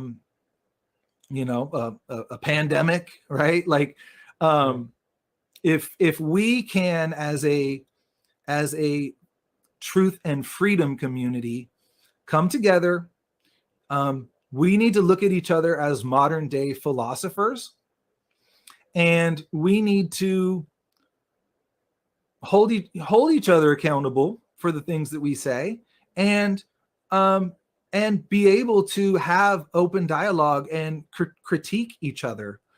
And so yeah, that's the basic point of what I wanted to talk about today.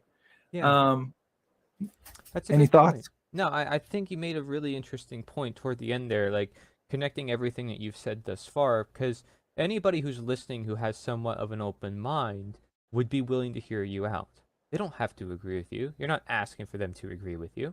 You're asking for the dialogue. Never once did I hear within what you just said, you have to agree with me. You know what I mean? Right. But people will take that and say, well, you're presuming this and this and that. No, you're sharing it. You're not saying if it is true or it isn't. You're getting people to question things.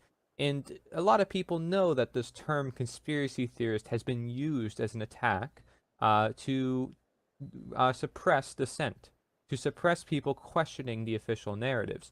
And you're right. The government is tied into a lot of these agencies. A lot of these agencies are created by the governments. And how do they get their funding?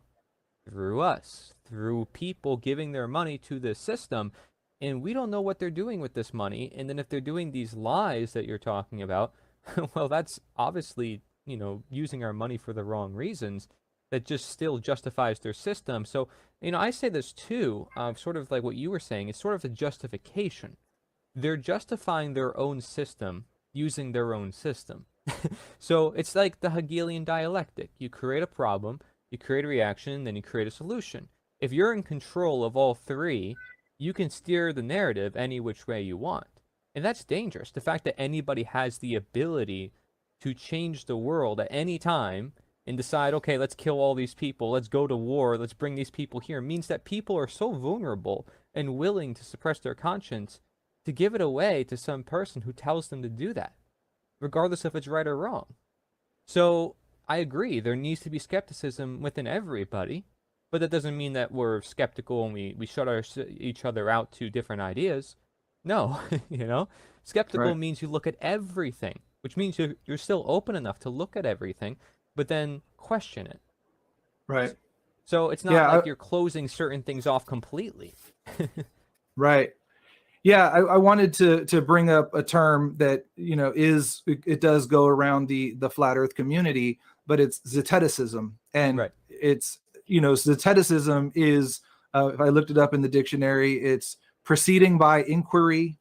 It says skeptic, seeker, specifically one of a group of Pyrrhonist philosophers. So I did a little research into Pyrrho, Pyrrho.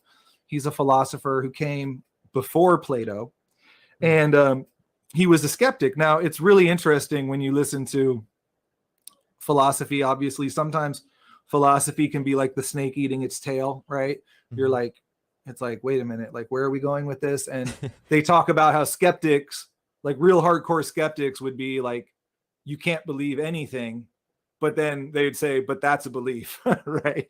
So you're contradicting yourself, right? So, but the idea of Zeticism being that knowing that what you actually know is very limited. And again, going back to that point of reference, that what you know is something that you've actually experienced, right? And now, it requires, when you're researching, you're looking into, like I see people who are arguing, for the globe, right? Or, against flat earthers, and they'll bring up ancient hieroglyphics, right? And, the Sumerians knew all the planets, and like, Right.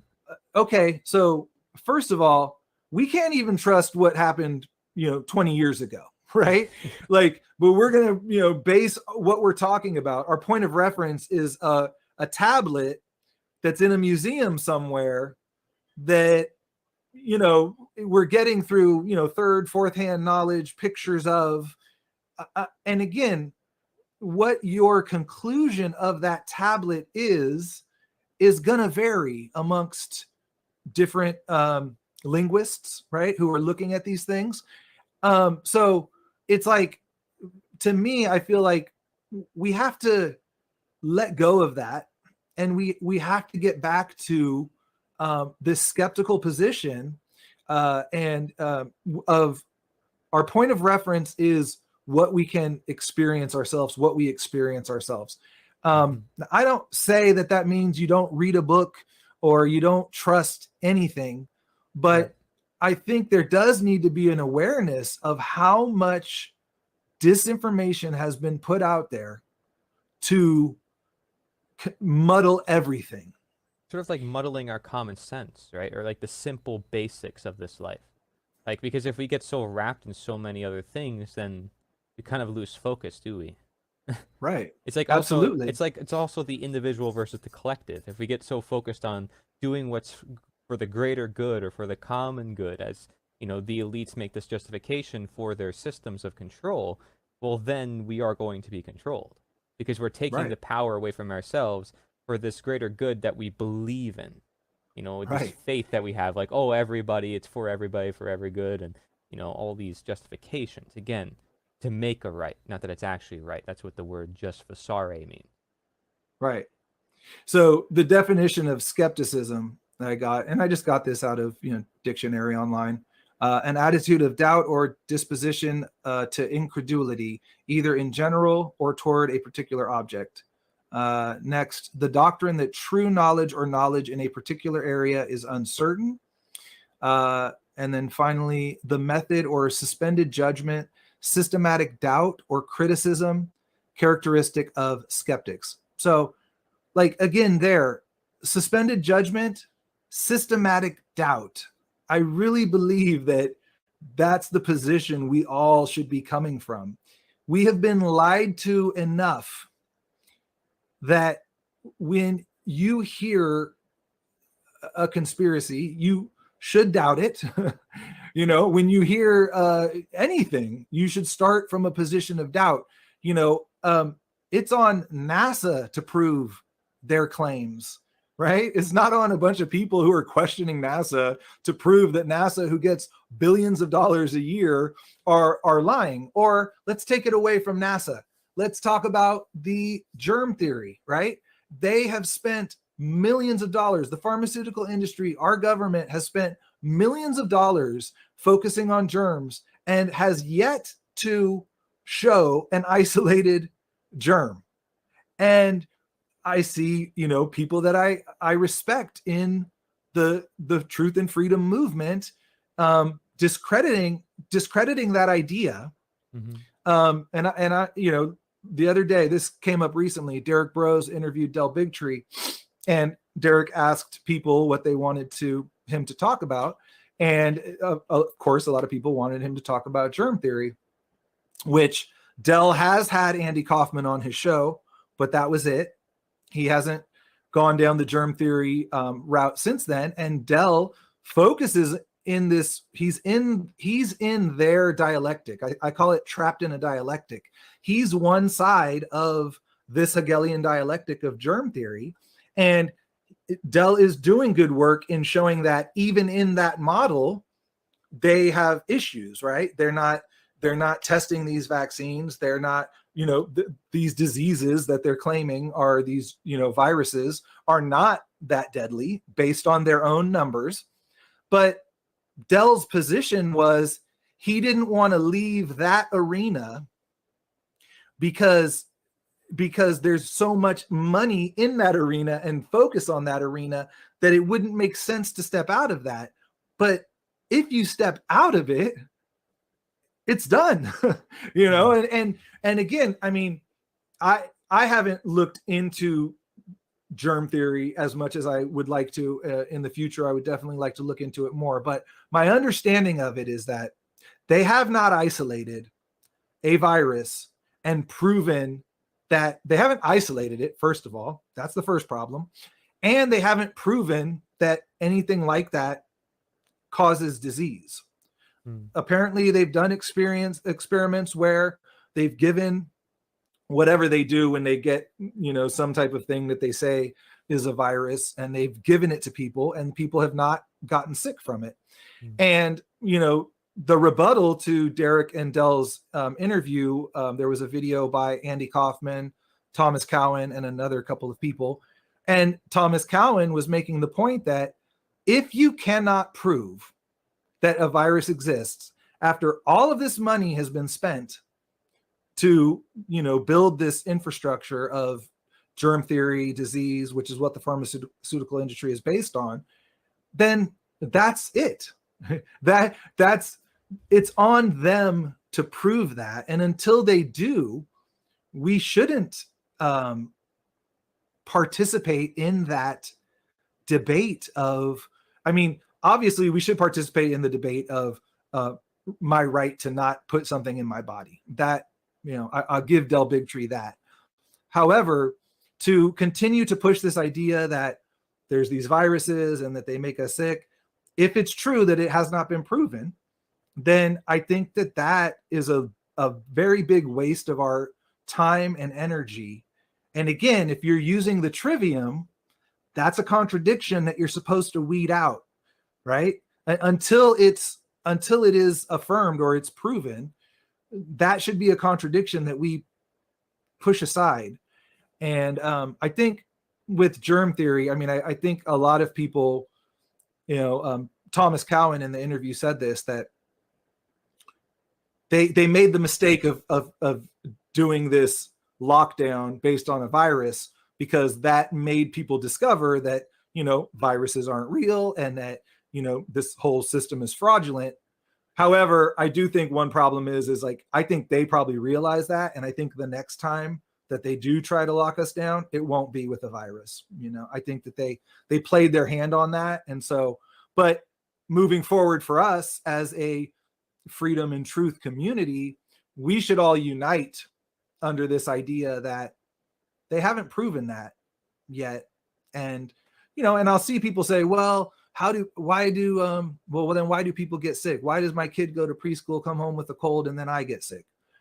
That's a good question, but it has not been proven that that's because of a virus, despite millions of dollars being spent by that industry to say that is the case. So, and that's, it's been a big point of contention for people like Derek. I know he's caught a lot of flack for it.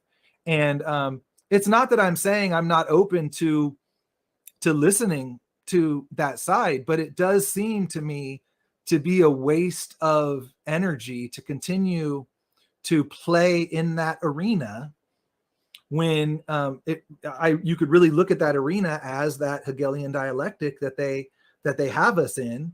And right. It's as Mark Passio calls it, like a cul-de-sac, right?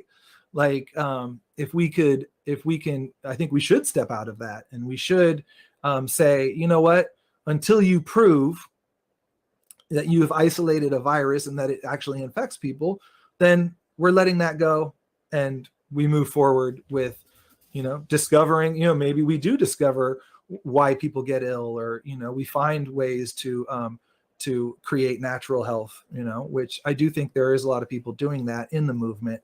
But unfortunately, we get caught up in these debates, which I guess in a way I'm kind of perpetuating right now by even bringing this up. But I thought it was important to bring it up because it is something that I care about, and it's something that I see a lot of. I just think it's cognitive dissonance in the freedom community, where again, like the idea of, well, why would they lie? It's like, that's something that a normie would say, right? Like it's like, we should all know why they would lie. They're lying to obfuscate the truth, right? Like they're lying to, like you said, muddling everything. Yeah. So, and you mentioned, there's no freedom without truth. Even conversely, you can't even have solutions or information without freedom. So these two work together, freedom and truth. And so it's important you mention this, because again, it's like freeing our minds. And we know that our minds create the world around us. That's the principle of mentalism in natural law. So I think it's all really important concepts, and we can't just sweep it under the rug. Obviously, a lot of people who care about these subjects, about freedom, run into these topics. Why? Because they are looking down the rabbit hole and they see there's a history of government issues, and it only gives more reason to abolish the government, or understand that the government is not our best friend here, how much it's lied to us over history. I mean, just literally thousands of years of propaganda toward one agenda or the next. Regardless of what people think about them, it's certain people with their wills and opinions being imposed on others, with or without anyone's consent, whether people want it or not, whether it's moral or not. And that should concern people within itself, So that is, I think, what you're kind of hitting at from my point of view. And I appreciate the fact that you're like encouraging that skepticism, but also the open-mindedness, the bigger picture to things. Right. Okay, so I have no problem with that. And if people want to take this and turn it into a debate, that's on them. But if they understand the context that we're presenting here, we're saying free your mind. Right. Like, don't get limited, don't get stuck. Like, if you say, oh my gosh, he's talking about flat earth, now I got to write a whole essay talking about why he's right or wrong, then you probably don't get the point of what we're trying to say. Right. Like, we're trying to say there's people who will completely shut it off, And then there's people who will spend all their life energy on that. Right.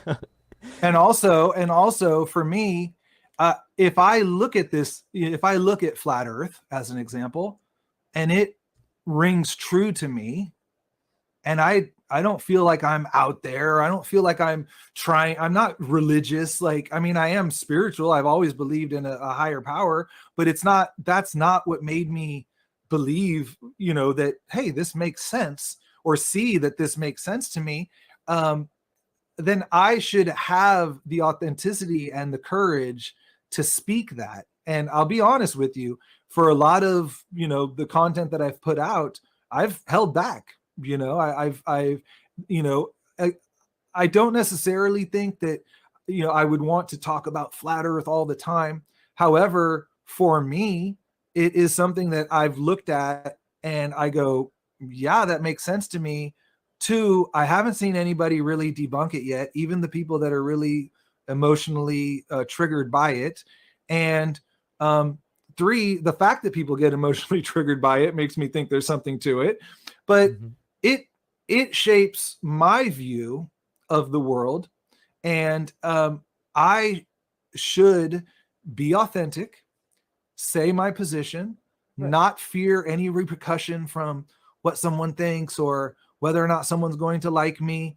And for people who would take that stance, I would say you're doing a disservice to the truth and freedom movement, because philosophers sat down and they talked about this stuff and they worked it out, and they may not have come to a solution. Like I said, sometimes it is like the snake chasing its tail, but this is what we're here to do. I do think, for me, like Plato said in the Apology as Socrates, I'm wiser than him because I know that I don't know. Right now, add to that piece, you don't know, but yet you're always striving to know, even though you have that position of it's limited what I can know, right? So it's a balance between that skepticism, but then also understanding there is an objective reality, right? So as an example, one thing I was listening to this morning, it says, the wind blows and you feel it as a warm wind and I feel it as a cold wind. Can we actually come to the true nature of that wind? No. But what can we discover? There was wind. Right. It's like, and it's there is an objective reality that exists. Truth is what has occurred, what is. So as I'm being a skeptic, but I'm not so skeptic to say you can never know anything. Right. But I'm saying, like, let's be honest about, again, I don't know what the earth looks like from far away. I don't know what the shape of the earth is, but I do know what I observe is here's the north, the Polaris, everything goes around it. That it contradicts this idea that we're spinning around and the moon is spinning. Is that a ball? So you have two models right beside each other? Yeah, I did that just because I used to have this. This was my logo, like lots of people have this as their logo. This represents to us, unity, right? This is when you have this logo up, this symbol up, you're saying we're all one world, it's all one thing, right? And that's an important thing. The context, but it's like, I understand now that like we're probably not on a spinning ball moving through outer space, and everything I've looked at has supported that. So again, I wouldn't call myself a flat earther. I think that is a part of the psyop, right? The psyop is to get us divided, right? So if you are getting emotionally charged about it and ad hominem attacking people, you're playing right into the psyop, right? When they give us a psyop, right? It is a Hegelian dialectic, but one side of that is probably true, right? So So yes, it's a psyop. It doesn't mean that this model is right or that model is right. It could be a separate model. It could be something totally different. So, but if my point of reference is I go outside every day, and every day the sun moves around me and the moon moves around the Polaris, the North Star, and that star doesn't move. And that's how people sailed the earth and, did everything, all of that, for years. That contradicts what I've been told. When I see the moon in the sky in its phase, and I'm told that that's from a shadow or from the position of the earth. Well, the earth is right here. The earth's right here. The moon's right there. How, is there like a mirror? it's like showing me the moon, like the moon's really over here and we're blocking it. And so yeah, I mean, I think I've always thought that I've always seen the flat earth model as should be a point of unity in the truth movement if we are using the trivium and we're using that point of reference of what we observe. And I wanted to add one thing here. I had written, I've talked about this before. So there's a quote: "It is the mark of an educated mind to be able to entertain a thought without accepting it or rejecting it," right? Mm-hmm. And so everyone says that this is an Aristotle quote. So I love that quote, right? So I go look it up, and I had actually created like a little video series. This is like one of the original video series I did, and it was going to be called Entertaining Thoughts. I've made a few videos of it on the Natural Freedom League, and so I look it up and I find out that's not actually what Aristotle said. Okay. So this quote is attributed to Aristotle by a man named Lowell L. Bennion, right? Oh yeah. That's, if you look up, like I said, even those quotes with like Goebbels, I always hear people say, "Oh, make a lie, tell a lie, make it big." It's easy to just make up a quote and put something name on it. You research it, you do a little bit of research, or like there's actually no evidence he ever said it. He maybe said this, which made people say that that's what he said. But so that's good though. That's how we should be. We should be looking at that. So the actual quote, and I think this is important. Okay. It's a little deep, but this is from Aristotle, from Nicomachean Ethics. "It is right that we ask people to accept each of the things which are said in the same way. For it is the mark of an educated person to search for the same kind of clarity in each topic to the extent that the nature of the matter accepts it." Okay, so what is that saying? It's saying, it is saying that we should be asking all these questions, right? When someone says to you, "Well, what does it matter, the shape of the earth?" It does matter. Are we? I thought it was the truth movement. Like, what do you mean? What does it matter? Like, if it's the truth, then it matters. And what he's saying is we should apply the same process, which would be the trivium, to each topic. And he goes on to say, "For it is similar to expect a mathematician to speak persuasively or for an orator to furnish clear proofs. Each person judges well what they know and is thus a good critic of those things. For each thing in specific, someone must be educated to be a critic. To be a critic in general, one must be educated about everything." So I think what he's talking about is that's what a philosopher is. A philosopher is educated in everything and is willing to look at everything. And, as Einstein called it, even though Einstein might not really be the most trustworthy guy, but he called it, what did he call it? The unified field theory, that eventually there would be a theory that unified all the theories, right? And ultimately, isn't that the journey that we're on, right? Like, does it end at natural law? I don't think so. I don't think Exactly. so. I think natural law is a part of it, but once we understand natural law, we're going to have a whole world to explore again, and to apply our trivium to, and our point of reference to, and our senses to. Right. And I think that that's really powerful and really important. And I do think most of the people in the truth and freedom community, I do consider us philosophers, but I think we need to make an effort to be more open-minded to having these conversations. I do appreciate you, Corey. I've seen you having these conversations, and it's rare, in the community that we're in. Like, a lot of people shun these ideas.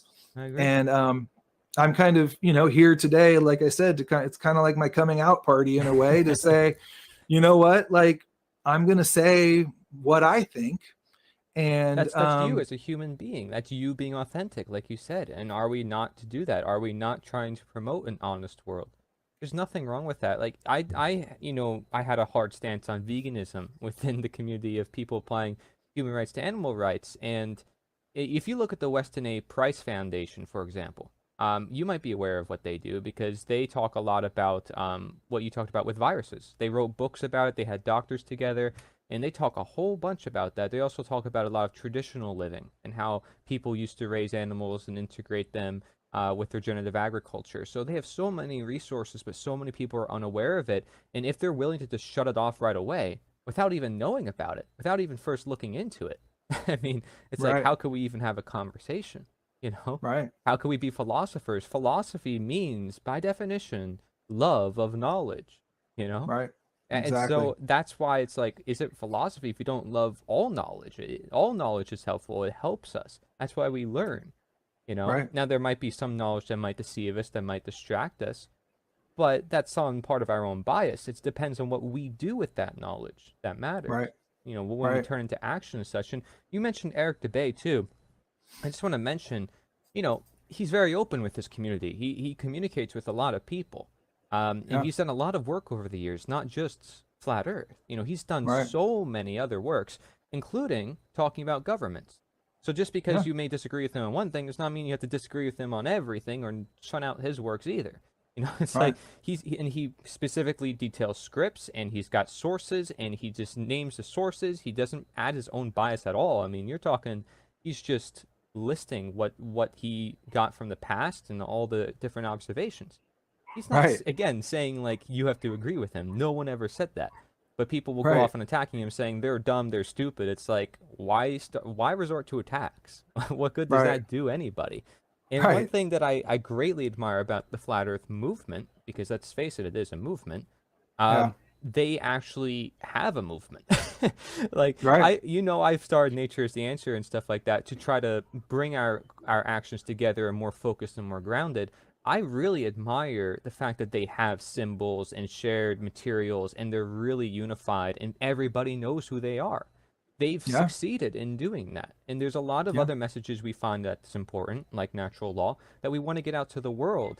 But meanwhile, this one topic is nearly a lot on the spotlight because of their movement, of how much they've got the idea out there. So I give them props to how much they've got the ideas out there. Now, that's not to say like the mainstream kind of helped them and use that as a means to attack people and such. I'm sure that's possible, but they do that with pretty much everything. I'm just saying that there is a great amount of effort involved in that movement, and I just greatly admire that. So I think we can definitely, like you said, discern and look through these different ways of thinking and just find out the truth throughout, instead of to push it all under the rug. Exactly. And I think, try not, we should all don't need to be as emotional about it. And again, that's why I don't like participating in the Facebook debates about this stuff, like let's get on camera. Let's talk about it. Let's share information. Let's agree to disagree, let's put out our own videos, and then, you do a reply to my video and, and have that dialogue.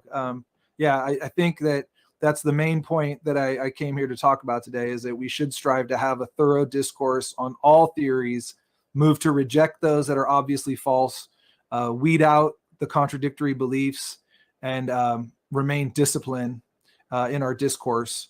and until new information becomes available that would, change that, perspective. I think whether you're a flat earther or not, you should know that the moon landing that they showed us was fake. You should probably know that you can't land on the moon, but that's okay if you're not there yet. But the moon landing that they showed us, if you think that there's anything authentic about that, I don't think you're applying, the trivium. You're not looking at the evidence that exists. And so, yeah, that just as an example, it's like, and I have seen some people in the movement that are, they're aware of NASA. They're not, they don't claim to be flat earthers, but they think, NASA's up to something else or whatever. And they probably are, but yeah, I just matter a lot. The fact that they are taking Right. money from us, and the fact that they're using that as a justification to say, give us money. It's like, exactly. that's deception. So we have to call it out, or at least we have to hold them accountable. So that way they Exactly. don't do something bad. Because if we just trust them and think, oh, everything they do is good, and it's all just people, and people don't lie, and everybody, there's a huge organization, and they never lie, then it's like, what if they do get away with something? It's good to always have eyes on something. You always need somebody there questioning what's going Right. on. Right. Yeah, exactly. So, Exactly. if you don't mind, I kind of want to ask like a final question about your personal journey. Sure. But before we get into that, just to tie in a lot of what we talked about, when this relates to the belief in government, because obviously this is a main theme among the summit and with a lot of speakers, and a lot of people still have a hard time with, trying to get past this idea of, are these people that we call government, do they actually exist? Do they have the right to rule over us? And all that. In understanding natural law, or not even understanding that perspective, or just understanding statism alone, or how authority is an exemption to basic morality, these are all things where if you were open to a lot of the other things we talked about before, you're probably going to be open to this, Right. So you're right, it ties in greatly. And again, to have an open mind to all these things would help in our process. What I see time and time again, if I look at the American Revolution or the abolitionists from the 1800s, is a shared love between humankind. Like, I care about you, I don't have to agree with you, but you're my fellow brother, you're my fellow man. You may have a different skin color from me, you might be a total different person, but who cares? We're Right. fellow man, we have the same rights, and we can understand that violence is wrong no matter what. So I think we can do the same thing across all these different topics. It's like we just have love for our fellow man. I just greatly appreciate that. So, Yeah. where did you break that belief of statism in your own head? Like, how long were you a statist, and how did you get out of that? Yeah, I voted in 2016. I think that when Obama got elected, I believed that he was an outsider, and I thought that it was significant that he had won. And I quickly learned that he was just part of the same group of people. He was selected, and it came pretty clear to me after he got elected, like how it worked. I mean, I think the fact that John McCain picked Sarah Palin as his running mate is sort of like solidified that Obama was going to win. I mean, they kind of put up a terrible group to run against them. That's even considering that elections even matter, which I don't think they do. Going back to 2000, when Bush stole the election, I remember I was in college at the time. I remember calling my dad and saying, "Are you watching this? Are you watching them? They're stealing the election, right?" And so I was aware of the corruption. And again, when Obama came in, I thought it could be something different. I did have a little hope. And when he didn't hold the Bush administration accountable for any of the war crimes that they committed, and I knew that he was just, part of the same club. So by the time we get to 2016, I had opened my mind to the issues with vaccines, which is kind of crazy to me that it took that long. But I voted third party that year. I saw Trump and Clinton as like the same. They're two sides of the same coin, and voted third party. And from that point on, that was when I really got into the natural law, the anarchy, information, and I began to really detach myself from that system as much as I possibly can. Obviously, it's difficult for us to detach ourselves from it completely, but it's in my mind to definitely try to detach from it. So I've unregistered to vote now. I think that's important. I think people should do that. I do think that there's a difference between believing in government and being politically active. And I think that when you unregister to vote, it doesn't mean that I can't still go and send a letter to my congressperson or my representative, and even just let them know that I think that their system is illegitimate, but maybe I want to discuss a certain issue with them, right? Like, even just to educate them. I'd actually like to take Natural Freedom League in that direction. I've thought about this for a long time. You've done a lot of work like this, but writing letters, to law enforcement. I'd be willing to help to work with you on that. I'd be Yeah. willing to collaborate with that. Yeah. For sure. Yeah, your information, I could just send your information, in all honesty. I think if we reach out to people in that way, it shows that, like, anarchy doesn't mean that we're not collaborating with people and that we're not, like, working together. Right. It's just that, we're what we're trying to do is educate people on the issues with the system as it exists. And I think letting those people know that there's people like us out there who have this knowledge and this understanding is important.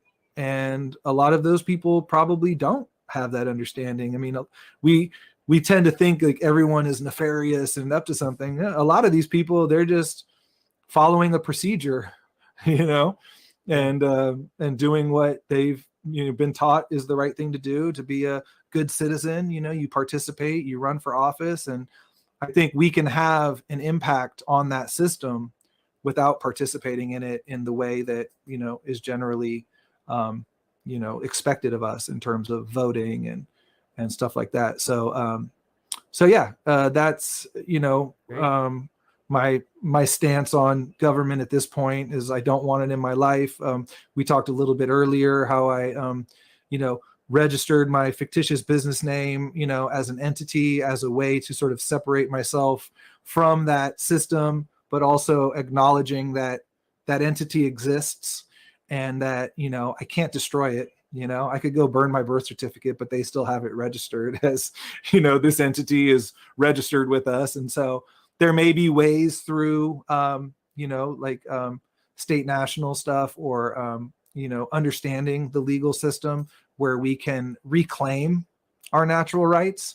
And I think that is a worthy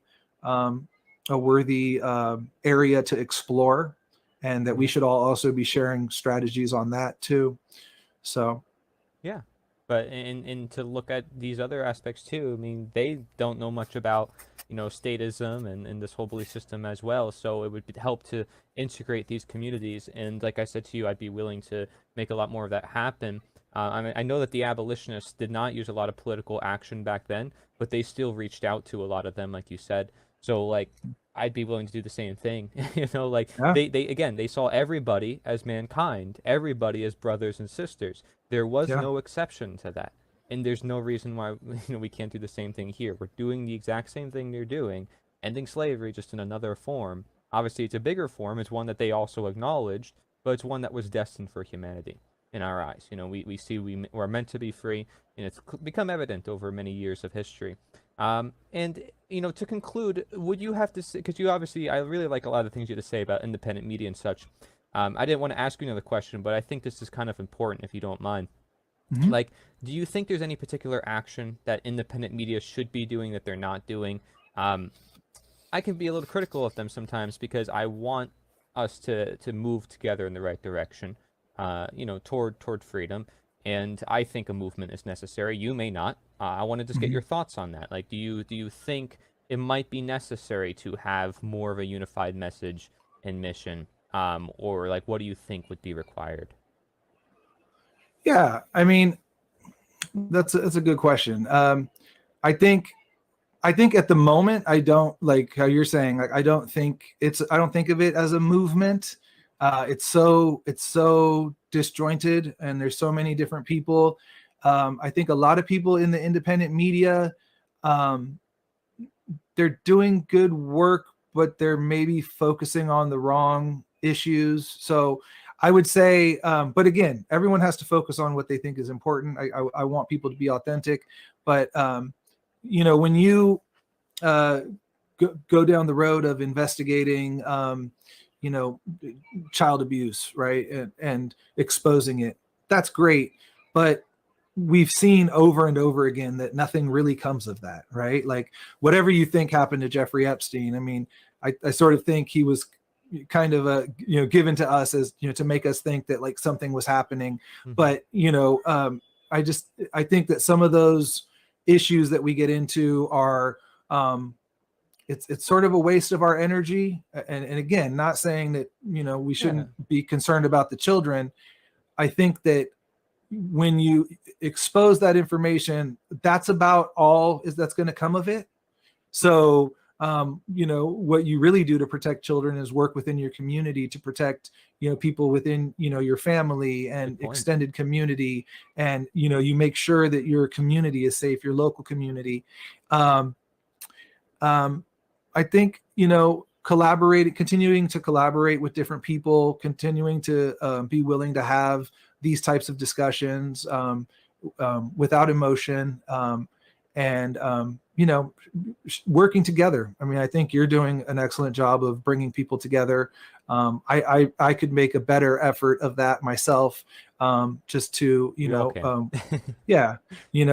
actually, last time we went out, we did bring your flyers with us, and I think that type of action is important as well. But yeah, I think that just let's continue to have these dialogues, focus on what you want to focus on, what you think is important, but also be willing to listen to other people and hear what they're saying. And again, possibly we can get to a point where we do come to some unity on some of these issues. And again, some of them we don't have to come to an agreement on them, but we also don't have to reject each other if we don't agree on those things. Exactly. I feel like so many people don't even know about each other's positions sometimes. Like some people act like they know about what natural law is or know what statism is. They don't actually really know about it. You ask them some questions and like, they actually don't really know. So I think that's an issue too, is like independent media is probably not going to talk about it if they don't know about it, because not enough people in their comment sections are requesting it or talking about it. So it does start with you guys and the audience and everybody out there. Like it starts with us, Exactly. We can't also like depend on them to produce everything for us. But when we change our minds and we expect certain content, then I think the rest will come with it. If we realize that statism is a root, something that we need to focus on, then I think it's going to be where it's like you can't get your mind off of it. Because it's like, wow, the government gets its tentacles and everything. The problem is the government, not all the other problems it's causing. Those are symptoms, but then there's like this root that's always there, always creeping into people's business.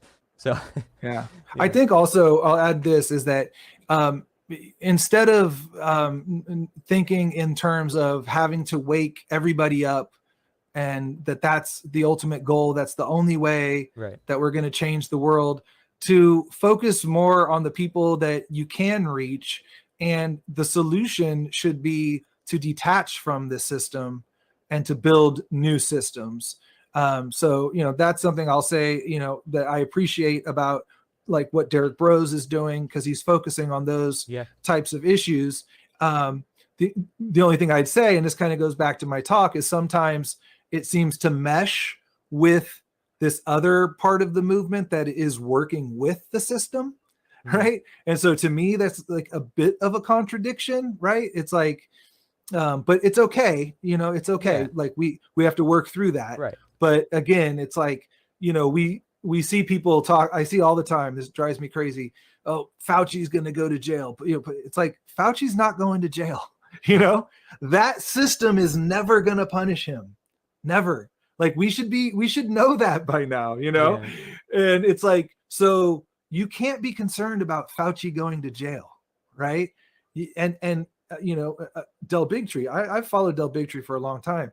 That's how he pulls people in, right? He keeps saying that, give me money and I'm going to use my legal team to attack the system and we're going to put these people in jail. We should all know, everyone in the truth community should know, those people are not going to jail. Right. They have his lawyer, Del Bigtree's lawyer, has the godfather of vaccines, Stanley Plotkin, on video being deposed, saying everything that the anti-vaccine movement has been saying. He has it on video under oath, lying about the dangers of vaccines and what he knew and what he participated in.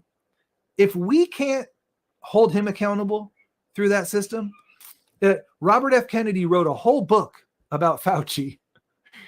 And Robert F. Kennedy, if any lawyer was going to, bring someone up on charges through that system, it would have been Robert F. Kennedy Jr. with the information he had in that book, but nothing comes of it. Yeah. He makes millions of dollars off the book. Fauci becomes an idol on the other side, right? To his worshipers, he becomes more of an idol because they think Kennedy's an idiot. And that's the game. The system is inherently corrupt, you're saying, You can't, exactly. You can't fix it. You got to sort of abolish it, as I think. Exactly. Abolish it and starve the beast, right?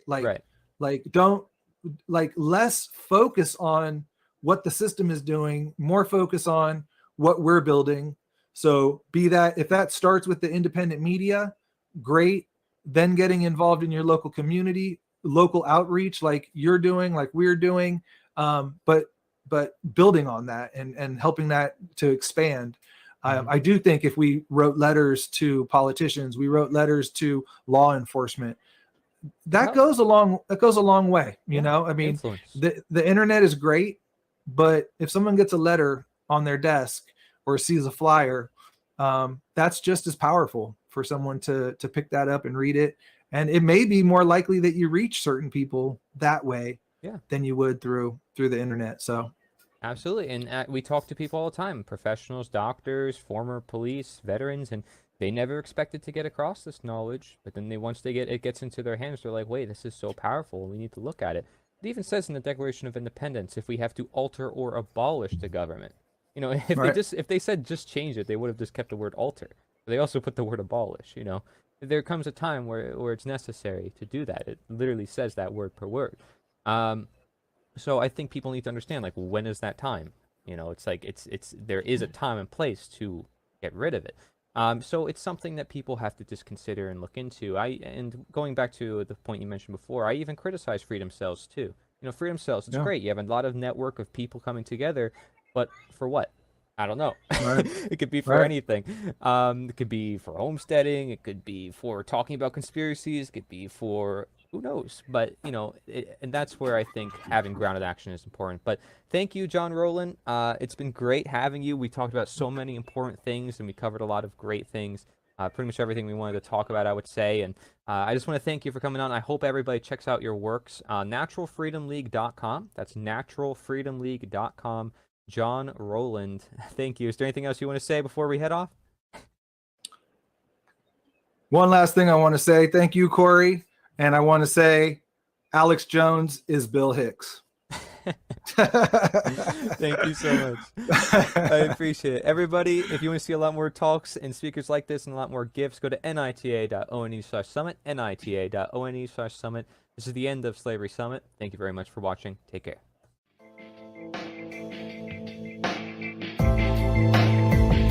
Alrighty.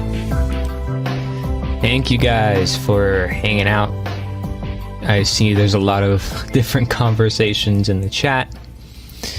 Good stuff. As you can see, the next video is one that I produced. And these are more so extra resources, right? Maybe some of you guys seen this video. It's actually a lot of people's favorite. It's one of my most recent mini little documentaries and covering the whole nature of politics. So in light of what was talked about, connecting all these bigger picture worldviews, this connects the political worldview and why it's important that we talk about political slavery in particular, despite all the other things happening in the world. Of course, it's getting a little late where I am, but this is just one of the videos, one of the resources on the Day 3 page. And I encourage you still visit Day 3. It's extended for the next 24 hours. You can download all the extra resources. Of course, there's always more resources I don't cover in these live streams, so feel free to check it out. In fact, I even featured a Derek Bros documentary, 3 parts that go into each part of society: education, media, technology, health, right? All of it. So that's featured on day 3, the featured video section. And so I'm going to conclude by playing this video. I think this will sum up a lot of what really needs to be summed up to really get to the root cause of everything. And I thank you guys for hanging out. And so feel free to keep chatting, talk about whatever you want. But I think this will be a good way to conclude it. If you haven't seen it, I would recommend checking it out, because this one, a lot of people, like I said, they really like it. All right, here we go.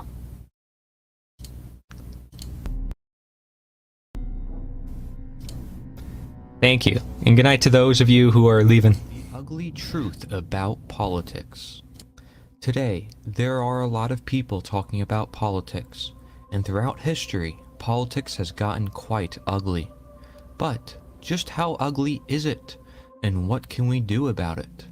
Well, let's start with the basics. In the etymological dictionary, which breaks down the roots of words, politics from the 1520s means the, quote, science and art of government.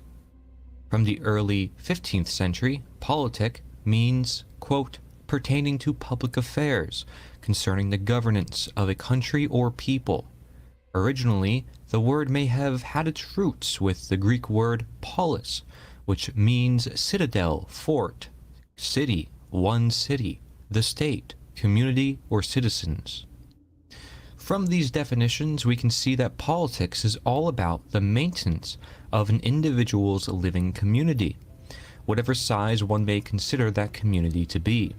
While the size of change may influence notions of collectivism versus individualism, the etymological definition of politics alone leaves us open to interpretation of what actions are to be done. When most people think of politics, however, in today's world, they are particularly referring to government affairs, political actions.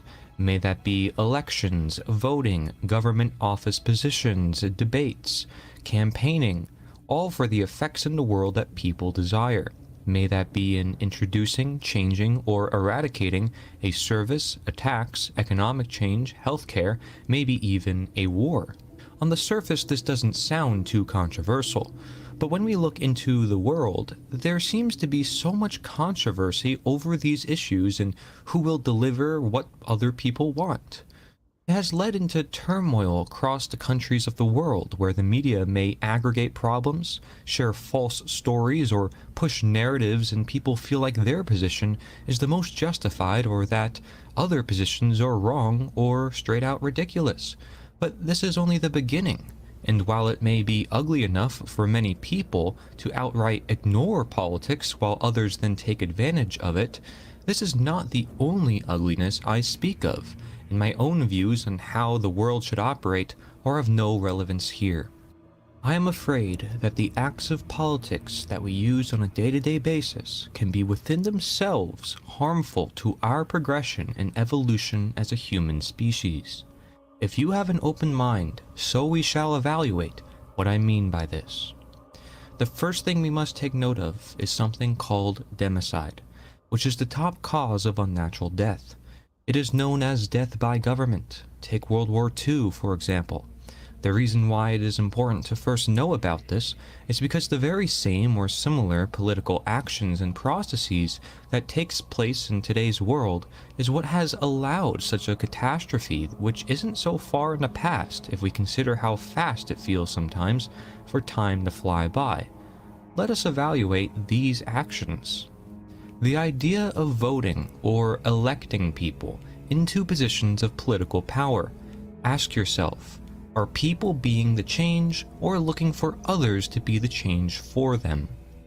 Are people begging for their own freedom? Is that how freedom operates? If you depend upon others for your own freedom, are you really free? We must know that it isn't just the people who vote who are begging. The people running for office are also begging. They are begging for the people that vote to vote for them, in order for change to be done, if it ever does get done. Do leaders become leaders merely by their identity, their convincing words or looks, their begging for votes? Think of all the constant advertisements for political campaigns. How much material, time, and money is wasted just to lead up to the process for change that is for the most part unknown as to if and how change actually will occur. We also know that the law is capable of changing, so something can be perfectly good one day and bad the next, because some piece of paper, some politician's opinion says so. We get stuck in a cycle of this politician, this law, that law. Then we have so many or too few. Humanity seems lost. An expectation for further expectations, a begging for further begging. Sounds kinda ugly if you ask me, and people in politics will say it is merely part of the process, a necessary evil. Well, I beg to differ. I would not like to limit change to just these actions.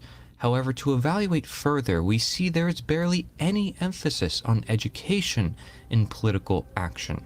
For the most part, what takes place is slander, attacks from one person to another, as if it's a sports boxing match of one side against the other, where people get so wrapped up on their own side, or they get so sick that the world is not changing the way they want to see it changed, people may even resort to violence at times. If education is used, it isn't likely timeless or universal knowledge, or knowledge that helps inform the populace to self-govern. It usually is used against another political opponent or for their own political campaign or agenda.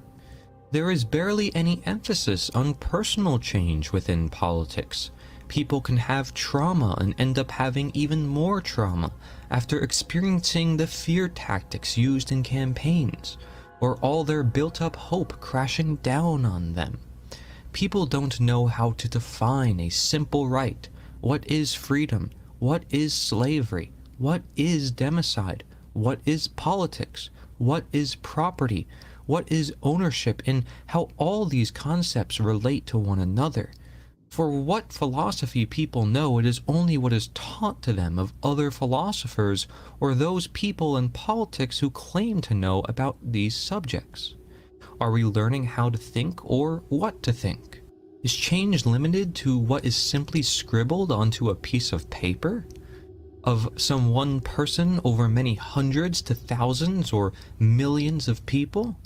What if they did not consent? Is this world only about you and what you want?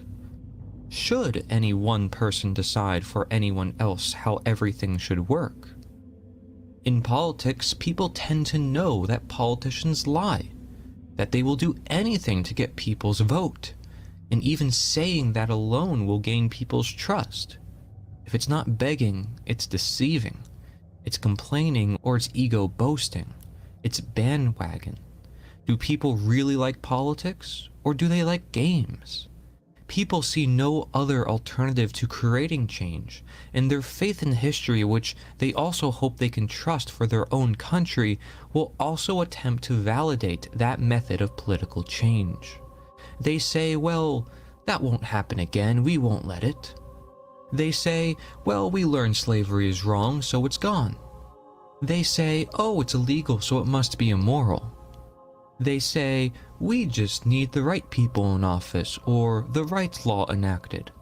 The right person or the right law, according to who?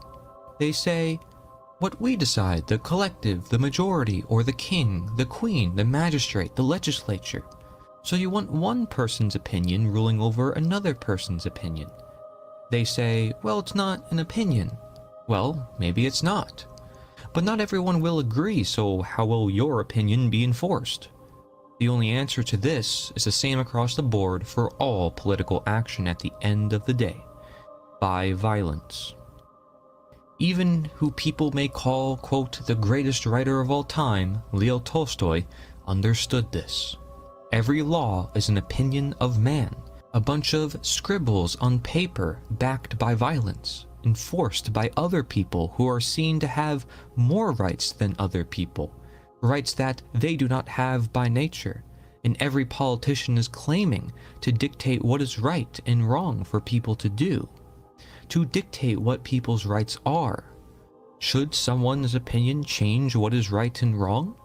If people say slavery is good, and many people say slavery is good, does that make slavery actually good? In reality? Has nature given any one of us superpowers that others do not have? If we all are prone to faults and we all are not perfect, we all realize that we all need to help each other in this life, what makes one or few fit to rule over everyone else by the threat of violence if they don't comply? Are we willing to violate the rights of the individual in order for the collective or quote-unquote greater good? Are we willing to go to war overseas against some people we don't know because we are told to do so or are convinced in having to do so? What lives are taken mistakenly in this process? This looks ugly. When people don't think for themselves or use their own conscience as to what is right and wrong, and instead follow orders, what can happen? Wrongdoing takes place. It goes excused and ignored. Then people get upset that the world isn't changing for the better, rightfully in many regards, but do they realize it can be the everyday person shutting down their own decision-making of right versus wrong and acquiring their own knowledge to instead do what they are told? People keep blaming those who give the orders when they are among those who actually carry out those orders. Think of the golden rule, do unto others what you would want done unto them. What if you are a soldier who believes in some politician and one day they decide it is necessary for the greater good to bring your family to a concentration camp? How would it feel? What if you were living your own life and someday some soldiers from a foreign country come by and destroy all your property because their politicians said to do so? How would it feel? These are not extreme examples. These have happened and in different places of the world is still happening. Look at the identity that politicians create for themselves, their celebrity-like position in society, how people adore them and cry about them, all the emotions people have gone through in this process for thousands of years. Where has it got us? Any better? Or has it been a perpetual cycle like the Tytler cycle has described? Dishonesty keeps people in ignorance, what is known as the root to all evil, and the image alone, the titles and positions alone. You must ask yourself, is this any honest of nature? Are these processes natural? Perhaps it is natural to socialize, to create change, but through this specific process of elections and inaugurations and involuntarily making people accept the ruler? They say, quote, they work for us, we hire them. Then how about you try taxing your politicians? Can you? Humanity can do way better than this, universally and timelessly, for all people past all divisions. Is politics not clearly a mass division? They say, your vote is your voice. Again, is this really honest? Is this not actually just one voice imposed on another with violence? Having no choice after supposedly having a choice. God forbid some huge event happens in the country, it'll only be used for another political agenda, and everything soon becomes about politics. Morality has to always pass through this man-made dictated filter. If rights come from nature, we're all born with the same rights, then why in the case of government do we create a class system where certain people have more rights than others? By one local politician running for the people, they justify the process that people can turn a wrong into a right, that they can grant or revoke other people's rights, that pieces of paper must be worshipped, and that political campaigning is the only action, that the slander, advertisements, collectivism, lack of education, convincing, begging, agitation, dishonesty, identity, division, justification, and ego is all necessary. Not all this ugliness necessarily dictates that political action should not persist at all. It is the inherent problems within political action that should most alarm people, for which the ugliness is only the symptom thereof. The inherent problem is statism, the belief that someone has the imagined right to rule. If political action was voluntary change, done purely out of influencing others non-violently, showing by example and not power or manipulation, these filthy processes would not exist. Politics would no longer be so ugly, statism, or what is commonly called the most dangerous religion, would not exist. If you want restrictions on other people's freedoms, you want slavery. If you want no restrictions on other people's freedoms, you want to end slavery. You are an abolitionist, as I would say. By being an abolitionist, as I call myself, you don't want to add anything new to society. You recognize our rights inherent to our nature, and you want to end what compromises our nature. You want to defend our nature and therefore learn and educate, because only we can truly free ourselves. It is our rights we must exercise for ourselves. You want the best ideas to rise to the top accordingly to people's needs, but no violence for compliance is necessary. Do good ideas require violence? That doesn't sound so good to me.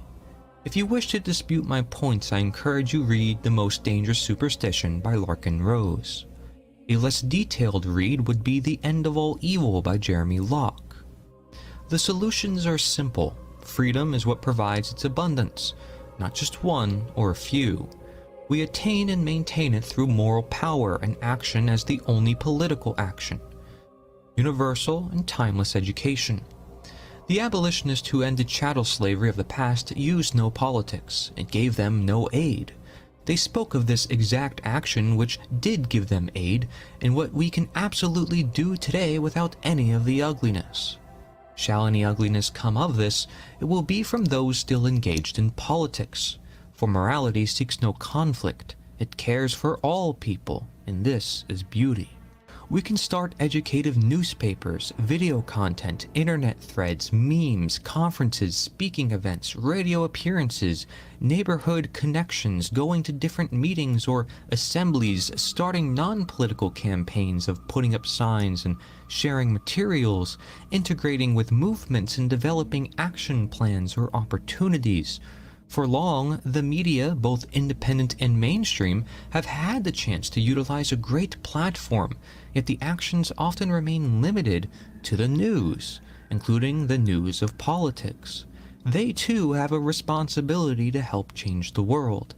Everyone wants to shun out those with different viewpoints than their own. I like to say that everyone's viewpoint is essential, so long as it is again not backed by violence. People have become conditioned to think that freedom is chaos when it is solutions abundant. People have also become conditioned to think that government is society, as if society would not work without government, like saying society would not work without slavery. These are just man-made institutions that, as the test of time has shown, only results in chaos. How long will it take for humanity to learn? And I don't expect you to understand this immediately. The truth speaks through time what works. Every attempt at limiting violence still legitimizes violence, and hence it always grows. The monopoly on violence, which is every proceeding by government, cannot prevent violence. No wrong can be justified, no evil is necessary. Otherwise, we wouldn't call it wrong or evil, or see other solutions. Everything in nature is self-organizing, and so are we when we give ourselves the chance and don't abdicate the responsibility to be the change ourselves. Re-watch this video if you must, or look into the many resources provided alongside. Change does not require violence. If you think it does, continue your filthy game of politics. I'm not in.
Hello, my name is Corey Angela.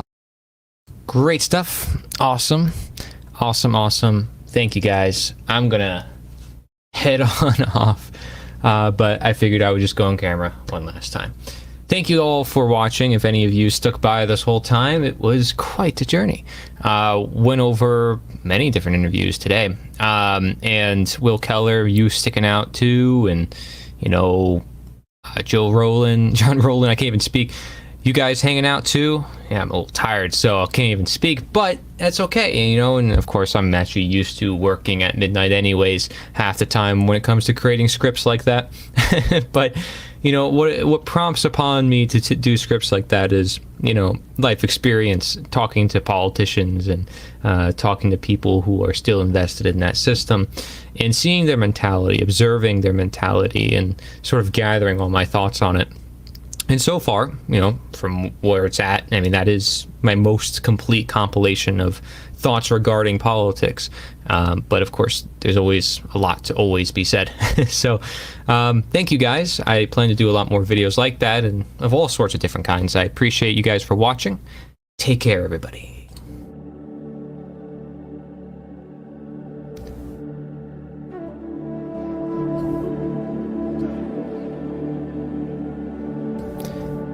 Thank you.